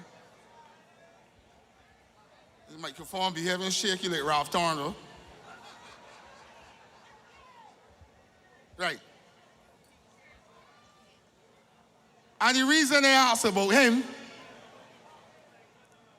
because if the Democratic Labour Party is a serious party, and you got a man that cannot even open an office, you got a man up to this time, not one single spot meeting to address the people in the city, to tell them about his plans, about his proposals. I don't understand what is happening to the Democratic Labour Party. We don't see him around. We don't see him canvassing. I don't know if it's a result of the video. I had nothing to do with that. I had nothing to do with the video that went viral. But I was made to understand that Ralph Torn was in another gap and he ran off harder than Usain Bolt.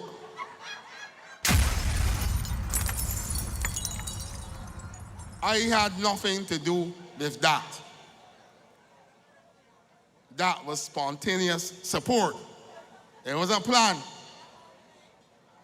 But you know, I want to say something about my journey to the Barbados Labour Party. And my journey to the Barbados Labour Party came against a background when I will do the background for you. I was elected in 2003 in St. Philip North. Elected as an opposition member of parliament. Came up against one of the strongest Barbados Labour Party ministers at the time, Capri Greenwich. May he rest in peace. In 2008, I got the most votes. 2013, I believe, too, one of the better performers. And then 2018 and 2022, I got some lashes. But in spite of that, I got the most votes. And when it came to candidate selection recently in the Democratic Labour Party, one with any modicum of common sense, that even if you're picking a cricket team, you will pick the man and you're looking for batsmen, you're going to pick the batsman or the batsman with the most runs.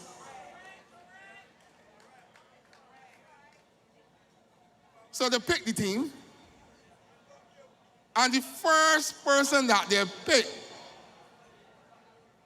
was a man from down in St. Joseph who ran about 50 times, a man there around the Rouse, who lost his deposit about 10 times, and he automatically became a candidate before me. And then a man from St. Peter, that one day I was in the High Court, and I can tell this is the truth. This is the gospel truth. I was in the High Court. I had no walk out. I had no walk out. Took off my robe, put on my red bag. And this man came up to me and he said to me, I want to be a candidate. This is the man from St. Peter that always eating people food. Oh, Lord. This man, look at me. This was the Wednesday. And he said to me that I want to be a candidate for the Democratic Labour Party. I said, are you a member? He said, no. That's events, you know. You know, by the Friday I opened my paper, he was announced as a candidate for the Democratic Labour Party.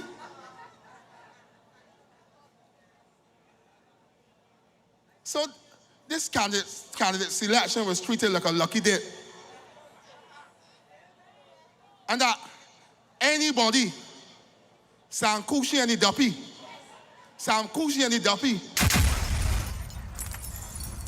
could become a candidate for the Democratic Labour Party. So I said to myself, I will step back. And I will concentrate on my work, not only in Barbados, but in BVI, St. Lucia, and other parts of the Caribbean as a defense lawyer. And I was asked by the Prime Minister, because of the violence in the country,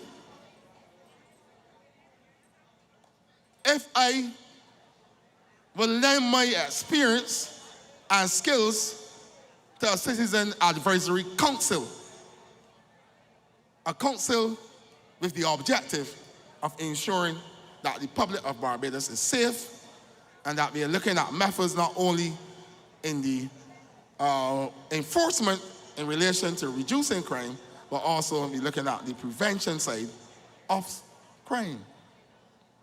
And I say to myself, well, I would accept the responsibility and go on the council because I believe that I have the skills and the experience to be of benefit to that advisory council. I accepted the invitation. And who tell me to do that? All mayhem broke loose. I got cursed. WhatsApp went to my family. They kicked me off a chat. They do all sorts of things with me. I said, no problem. The country comes first. But Pinky will tell you right here, sitting right here, standing up, that because she went to my nomination as a friend, within a second after I was announced as a candidate for the city, she got kicked out of a chat, of a DLP chat. Although she went as a friend. And that is what the Democratic Labour Party came to. That if you don't fall in line, or if you were perceived as somebody who somebody like a kowtow person that can come fall behind the line, no voice of dissent. All it was that you had to follow behind this man. I said, I ain't involved in this thing no more. That the party became so disorganized that even when they had a band in the St. Philip Carnival, it was more organized than the Democratic Labour Party.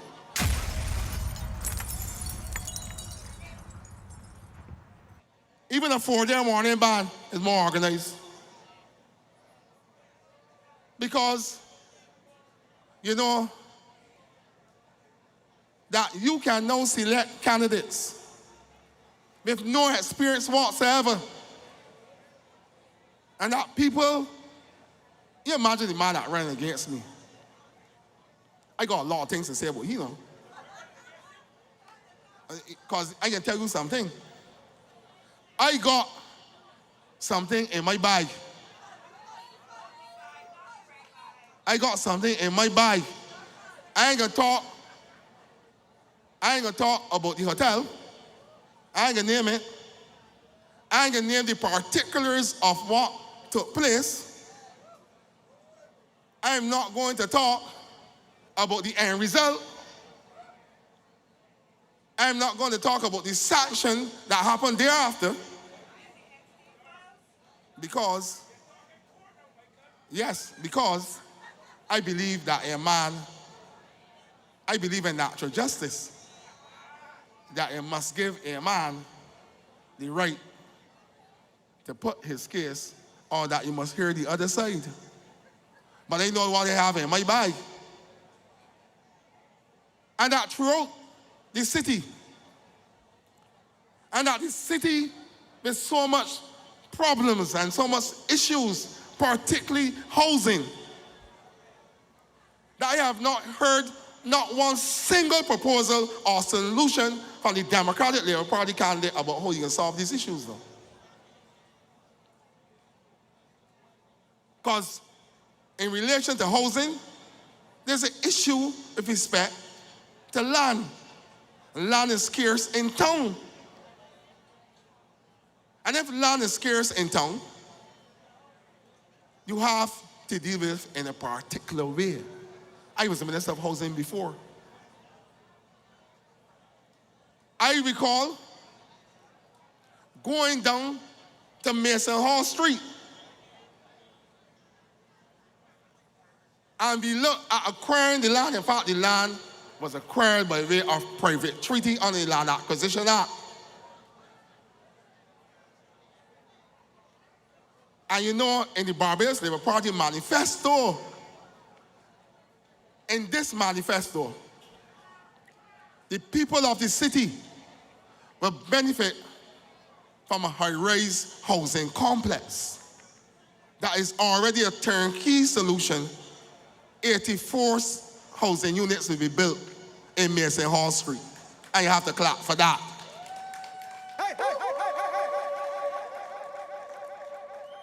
And I want to say to you that the housing units, that they will hope that not only, I don't want to say the main contractor should be somebody from the city, but we also hope that there will be subcontractor or subcontractors involved in the construction of these units at Mason Hall Street. And the reason I say that, because it's an opportunity to generate employment.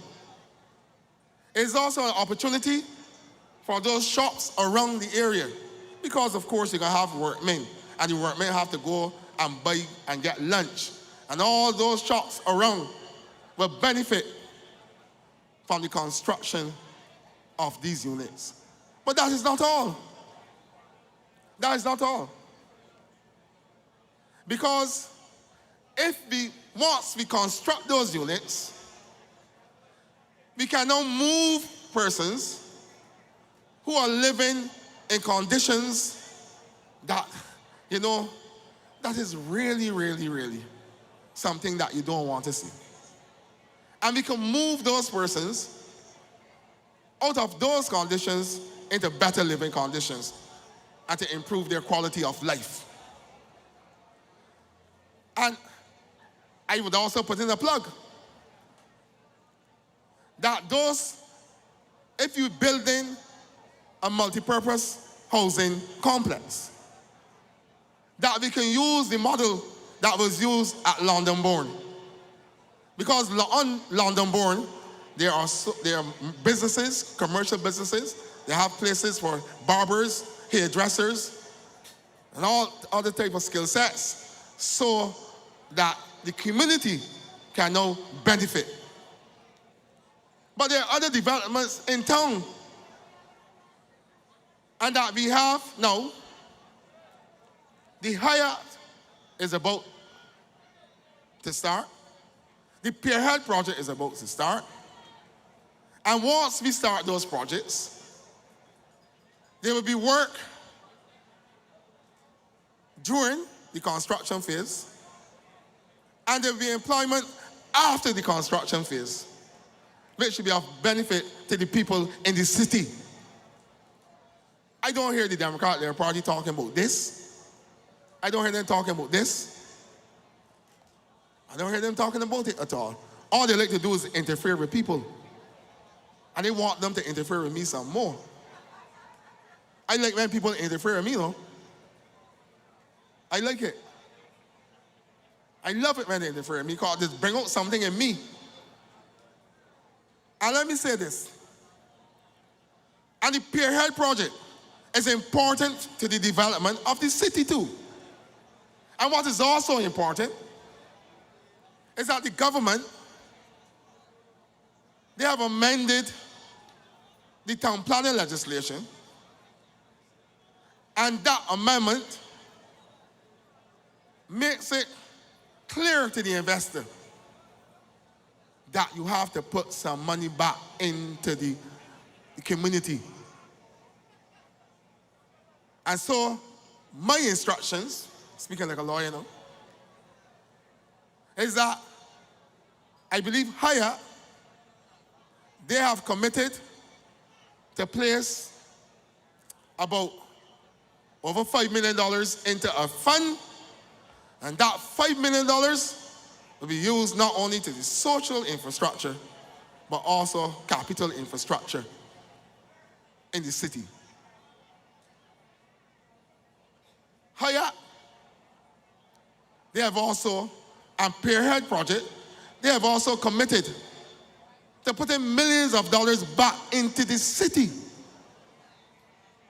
And so that if the people in the city decide, look, we want a community center, we want improved drainage, we want the canals fixed up, we want better sewer systems, then that money will go towards that. But you know, there's nothing in the Democratic Labour Party manifesto dealing specifically with the development of the city. And I want to say it further, that with the establishment of an urban transformation fund, that fund too will allow the people in St. Michael, I have not heard them even talk or anything come out of their mouth about urban renewal. Nothing at all. They don't understand that concept whatsoever. But when we speak about the transformation fund, we are speaking about money being used and resources being used to better the lives of the people in St. Michael, and more particularly the city. And we must go further too. Because I always say that housing repairs is another issue. Timely housing repairs. And I have been informed by the Minister of Housing that the delivery of housing repairs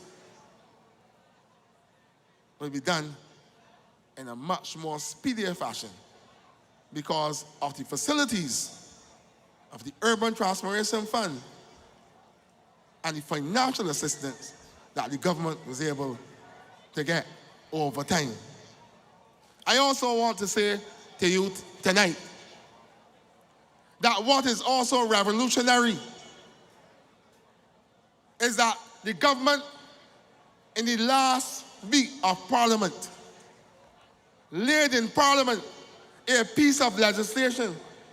I think it's called the Vesting of Units Bill.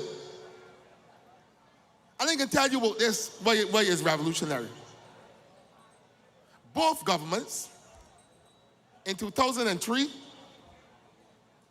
they came up, and the Barbados Labour Party, whose name was, came up with a method that they believe that they will be able to transfer title units in a speedier way. The Democratic Labour Party, when they came in as housing, we tried it too. But they had issues. A lack of land surveyors, the fact that they had so much encroachments, and the fact too that most of the units were not vested in the National Housing Corporation at the time. And so this bill will make it now easier for the transfer of units to tenants living in those units for over 20 years or more. That is revolutionary. And so that is why you must vote for the Barbados Labour Party. because I'm certain that on resumption of Parliament, that legislation will be debated and will pass in both houses and will benefit you. The people in St. Michael, those people living in the housing estates. What I'm also impressed by and enticed by and attracted to is the fact that there's a commitment in this manifesto to make titling and to make the conveyancing regime, that is the transfer of property, easier, and bringing property in the hands of ordinary Barbadians. That is what is happening. I ain't gonna tell you that. You can't stop me from talking out here, Rudy. Call you innocent, but I ain't gonna tell you that. But let me say this.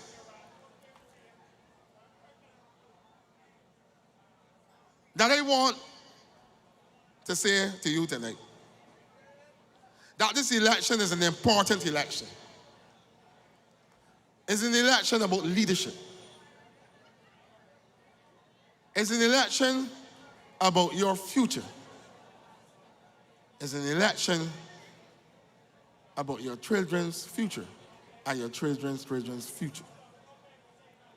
You cannot put this country in the hands of somebody like Ralph Thorne, a rat, who never ever ran a ministry in his life, who never even acted as a parliamentary secretary, who never acted as a junior minister. And how are you going to place a government in the hands of incompetence, of people who had no track record, and not even running a donkey cart or ice cream cart? So tonight, ladies and gentlemen, I bring you the love from the city. And the city is looking good. And we're red and ready.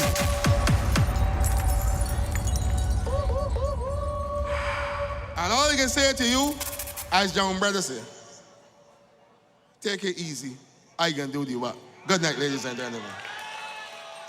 Calling the boss, the poor people governor, the man with the plan for each and every one. Michael, ready for your situation. Come everybody join hand in hand. PLP for this election. Vote for Michael, vote for Michael, vote for Michael Lash. Lily, vote for Michael, vote for Michael, vote for Michael Lash. Lily. Yeah. City of Bridgetown. City of Bridgetown, let me hear your voices. City of Bridgetown, what are you gonna do on February 11th? Vote for Michael, vote for Michael, vote for Michael. Ali Lili. I like the part. Ali Lili. Yeah. Wanna good? All right. Now, I have two notices.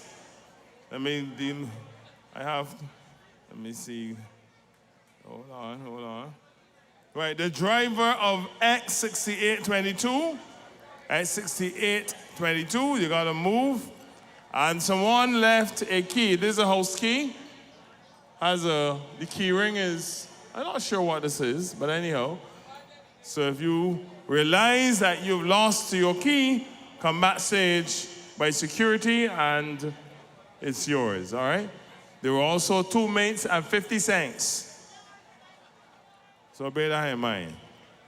All right, so tomorrow, what's tomorrow's date? February 10th. The day before we go to the polls. And in true Barbados Labour Party tradition, what do? What happens on the night before we go to the polls? And all of you are invited to be there. We are going to Bay Street tomorrow night. We are going to Bay Street tomorrow night. So I want to see you and you and you and even you. All right? Meet me in Bay Street tomorrow. Yes. Another conversation we're going to have with you before we leave you is what is happening as far as social care is concerned and social justice, child protection. And we have one who's passionate about it. And it seems to me that his passion is even doubled because he has a passion for the ministerial work, he has shown it, and he also has a passion for constituency representation. Tonight, at 5 minutes to 11, we go to St. Michael South. St. Michael South, are you present? And if you are, I want you to welcome candidate for St. Michael South, the man with the passion for you, the man with the passion for St. Michael South, the man with the passion for young people. Let's welcome Kurt. And I understand the women say sexy Humphrey. I understand the women say sexy Humphrey. Let's welcome Kurt Humphrey. St. Michael South. Be a Villa Road and Dighton Road, we drive round. BRP no slogan, be a John Strong. Be a John Strong. Be a John Strong. Yo, I'll take. Yeah, hello, brother. Here what is Kurt Humphrey, we didn't make them, be a play street red, brother. Be a big. I don't know, be a whole lot, but town enough politician chat, but Kirk on the ground. Be a Villa Road and Dighton Road, we drive round. BRP no slogan, be a John Strong. Kurt Humphrey, smart never dump see. As a minister, I'm do a lot in the country. Good night. For the jobless, help for the elderly, brand new facility in the community. Good night to all the good people gathered in Eagle Hall. Good night. Good night to my St. Michael South family, my city family, and all the other good St. Michael constituencies gathered here. The hour is getting late, so I told the others backstage I won't be very long. But I feel that it's important for us now to come to terms with the hour.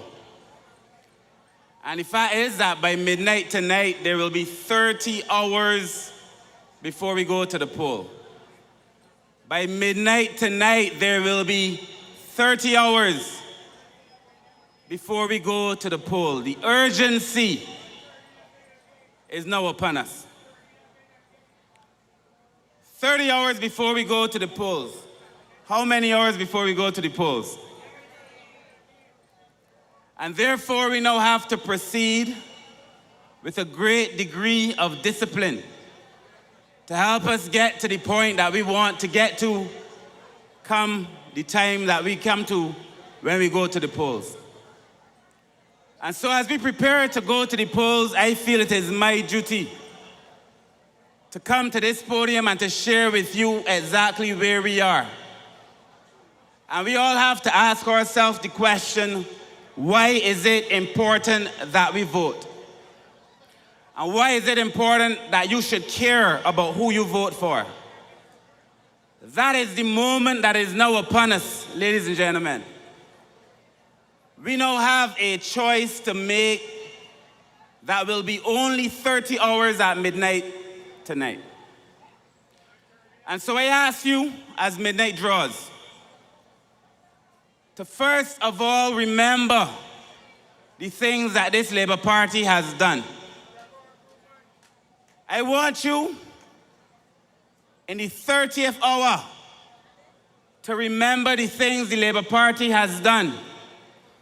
And for those of you who don't have a copy of the Red Record, please get a copy of this Red Record. This document is compact, but it is filled with substance. Get a copy, Sheena, of the Red Report. And remember what it is that we did. You will hear from the Democratic Labour Party platform time and time again that this country is now in the most debt in the world. Remember that when we came to office, this country was the third most indebted country in the world, behind Greece and Japan. And that today when people speak of Barbados, it is not about the debt that Barbados is in. Remember that we were $18 billion in debt, and that now our debt has been reduced by $3 billion from 18 to $15 billion. I ask you all to remember, because the Democratic Labour Party wants to craft for you a narrative as if you are not capable of forming your own intelligent judgment. Remember that when we came to office, feces was flowing in the street, and the Democratic Labour Party said it was impossible for us to solve it, and within a month, this Labour Party took it off the street. Barbados Labour Party, remember! Remember that it was this Democratic Labour Party that denied the children of poor people the opportunity to go to university. And in fact, they were so arrogant with it, they said nobody else could come and restore it, and we restored it. Remember, you have 30 hours at midnight to cast your judgment. And a judgment on the Democratic Labour Party it must be. So I say to you, as we approach that important time, remember, by midday tomorrow, you will have 18 hours before you cast your vote at the poll. And I promise you that by midday tomorrow, the Democratic Labour Party will say the worst things about Mia Mottley. They will say the worst things about every candidate in this Barbados Labour Party. They will say none of us is capable of our own independent judgment. They will say things like no ministry has performed, and you have heard night after night of the performance of every ministry. They will say that we have to depend on Mia Mottley to get home. And then they will curse Mia Mottley because they believe that if they put all their focus on Mia, and then you believe that we depend on Mia, that you take us all down. They have not seen the power in the St. Michael team, the power in the St. Philip team, or the Christchurch team. Let them know one by one. Because, you know, the Democratic Labour Party reminds me of the internet brave men. They only talk big on the internet. But one by one, when you meet them in St. Michael South Central, deal with them. When you meet them in St. Michael South, I know we can deal with them. When you meet them in Christchurch South and all the other places, you deal with them. Because the Democratic Labour Party has absolutely no record to stand on. So by midday tomorrow, all will be negativity about the Barbados Labour Party. Everything they say will be negative. But you must not forget that the leader of the Democratic Labour Party walked away from the people of Christchurch South without telling them a single word. In my judgment, that is a sin. And any man who got a vote and walked away, he wasn't even beaten at the poll, he walked away. And decided he wanted to go to St. John because St. John is the rock of the Democratic Labour Party, but he will run to the rock and there will be no rescue for Ralph Thorne. There will be no rescue. And I say to the people of St. John, he goes there in Errol Barrow's name, but he is seeking his own fame. Ralph Thorne does not care anything about St. John, but he hopes that the people of St. John will care about him. It is a hypocrisy. In 12 hours, after the 30th hour, by midday tomorrow, you will get nothing pleasant from the Democratic Labour Party. I say to you to reflect on what this Labour Party has done for you.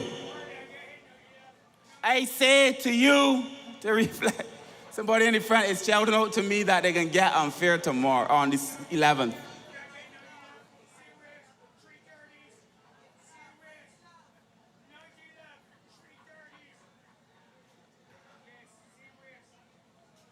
By 12 midnight tomorrow, by 12 p.m. or a.m., 12 a.m., midnight tomorrow, you will have 6 hours before the polls are open. And if you are a Labour Party person, you will be either just getting home from Bay Street or still in Bay Street, partying in Bay Street, and getting ready to do your business in the morning. Who's going to Bay Street?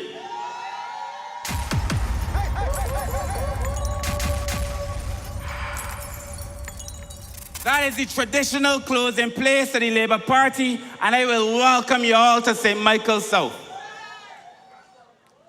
But I ask you tomorrow at midnight, 6 hours before the polls are open, put your head down on your pillow and dream of the Barbados that this manifesto promises you. You don't have to make it up like the Democratic Labour Party does. Dream of the Barbados that this manifesto promises you. A much better life for you in this manifesto. Imagine that the Democratic Labour Party had cut your little $1,300 to $650. We came back and raised it to $1,300 again. And then we're saying to you, you will now get $1,700. Dream of that. Thanks to Auntie Mia. Remember, when you put your head down and you dream, you get to dream of a better life for the older people in this country, for the pensioners who will get $1,200 at the end of the year that they never got, for the persons on disability and the persons on welfare. Because this Labour Party offers to you hope and something that you can dream about. When you put your head down tomorrow at midnight, with 6 hours left to go, you can say, my child, the ordinary children born into this country, will be able to get a $5,000 grant, and they want you to believe that despite we have done everything we said we were going to do, that we will not be able to do it. And they are so sick in the way they proceed, they are now sending it out on the internet. Ralph left and went to Trinidad to spread it.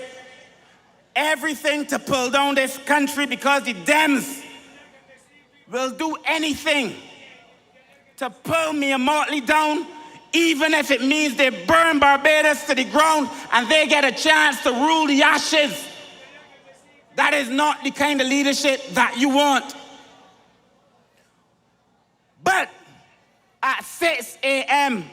the following day, you get the chance to choose the government that you want. And I ask you tonight, do you want a Democratic Labour Party government? Do you want a Democratic Labour Party government? When after all that I have said has shown you who they are. When Eswick got on the platform and showed you who he is. When Ralph Thorne embraced him and said, despite the fact that he just called all the one of prostitutes and all kinds of things, this man is my brother. There is no accountability in opposition. There will be no accountability if they get the government at 6 a.m. on that important day. So I say to you, my Labour Party friends and my Labour Party family, that 6 a.m. on February 11th is Judgment Day. I say to you that 6 a.m. begins the day of judgment and accountability. They will not hold themselves accountable. You, the people, must hold them accountable. And you say to them that we reject that kind of politics and we embrace the politics that protects our future, protects our children, and gives us a respectable leader and leadership. But 6 a.m. tomorrow is not guaranteed to any of us that we will get the people that we need to go to the polls. So my Labour Party family, before 6 a.m. comes, you need to be on the telephone. And you need to be in the streets. Call up your friends and your family. Remind them of what life is like under the Democratic Labour Party. That most of us could not afford to buy simple things, feed our children, repair our houses. We complain now because of the road work. Y'all remember there was no road works for the last 2 years that the Democratic Labour Party was in office. So when 6 a.m. comes, it must be that we have already done the work. It must be that we've already rallied the troops, that you have walked the area, you prepared people for this government. Because I say to you, if they're desperate, by 12 p.m. tomorrow, there is no end to the desperation when 6 a.m. on Judgment Day comes. So you will have, when you go to the polls, after you get through the door, about 5 minutes to determine the next 5 years for this country. You will have about 5 minutes to determine the next 5 years for this country. And I say to you, and I say to all Barbados, to the people online, you have to make those 5 minutes count by putting your X for the Barbados Labour Party candidate, wherever that candidate is. From St. Lucie to Christchurch, and everywhere in between. I say to you that 6 a.m. comes down to me, for me it is 6 words. I say people over politics twice. People over politics, people over politics. The people who roll with me know that I also say heart for people, hands to work. If you don't remember who to vote for, remember the 6 words. But if you are a Barbados Labour Party supporter, you already know that 6 a.m. comes down to the next 6 words. A better life for our people, PLP family. And it is incumbent upon us to take Barbados forward. It does not take long for us to lose all the advantage that we got. So that by 6 p.m. on Judgment Day, we should know that because of the work we have done, we return this Barbados Labour Party to office. And so as I close, I ask you, are you red and ready? And I began my first speech in Oistins by telling you what that means. Red is the color of the blood that flows through our veins. It is the resilience. Ralph doesn't like the word, it bothers him. But it's the resilience of our ancestors who came from Africa to the Caribbean on a slave ship, and they did not perish, they did not die, and they did not jump. And they're the fathers of you and the mothers of you and I. We are a resilient Barbados. So it is the resilient Barbados Labour Party that when 6 p.m. on Judgment Day comes, that we will say we have done a good deed. We walked, did not go weary. And when we ran, we did not go faint. Labour Party family, are you ready? And so I ask you because this thing is not assured. I ask you to do what every great member of this party has done. I ask Wider Barbados to do what they must do for their children and for their elderly and for the poor, those of us who will benefit from this great manifesto. You don't have to wonder what we say we're going to do. It is here. My friends, get up early. Brush your teeth if you must. Take a shower or a bath if you must. Go to the polls in your numbers and re-elect the candidates for the Barbados Labour Party to continue this level of work for you. To remember how you were treated. And every time you put that X for a Labour Party candidate, imagine that you are also taking care of and getting rid of those who you must execute on Judgment Day, the Democratic Labour Party. So my friends, there is not much more for me to say, but that this Labour Party loves the people. And that I know the people love this Labour Party. And when you hear of love, I will tell you tomorrow what that love means. So I don't ask you to walk in faith. I ask you to walk in sight, knowing that you have seen our work, you have seen our leader, you have seen your candidates, you have seen your ministers, you have seen your MPs, and it is well with your soul, and it is well in this country. Good night, God bless. Vote Barbados Labour Party.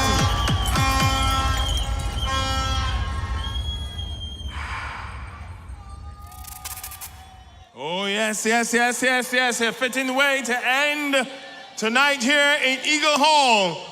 Yes, a place with a lot of history, a lot of Bajan pride, and a place that will take us right up to February 11th. Remember, tomorrow night, where are we gonna be?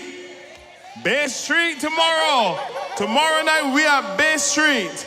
So you gotta remember two things. Bay Street tomorrow night, and on February 11th, go early. Do not wait. Go early and vote. Vote for B, Barbados Labour Party and Barbados. Good night, everyone. Travel safely. Thank you.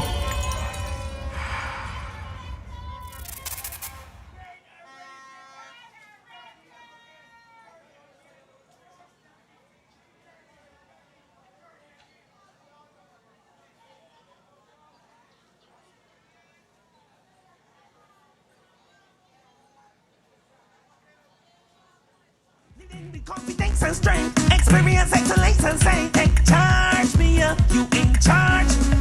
When feel all the war got stop, cause inflation licking me up. But be just strong, all of we built up. My pain, but we breaking a hand. Coming here is family, me as a friend. You see me actually, I get it again. We're my red day and we're in the day. I like how me and Molly does represent this country here to the end. Take charge, me you in charge. Pick up me leading with confidence and strength. Experience, excellence, and say, take charge, me, you in charge.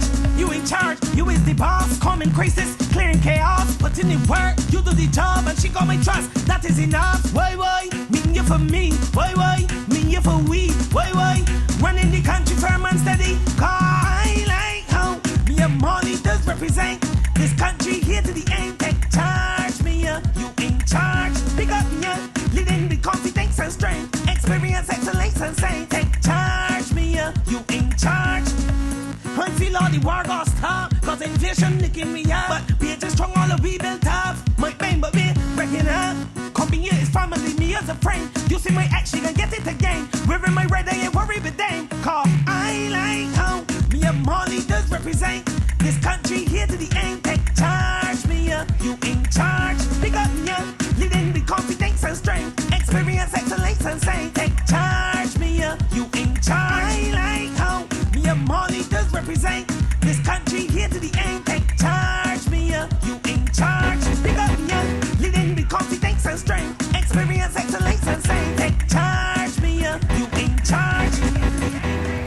Boy, when I put my red shirt on, I start to see the country different. Ever since the BLP come in, the country been different. Boy, I put my darkers on, votes we bring it home. Boy, BLP we taking on, I put my darkers on, votes we taking on. BLP, boy, I put my darkers on, votes we bring it home. I at the poll voting early in the morning. Once the bees still winning, then the people winning. BLP and poll.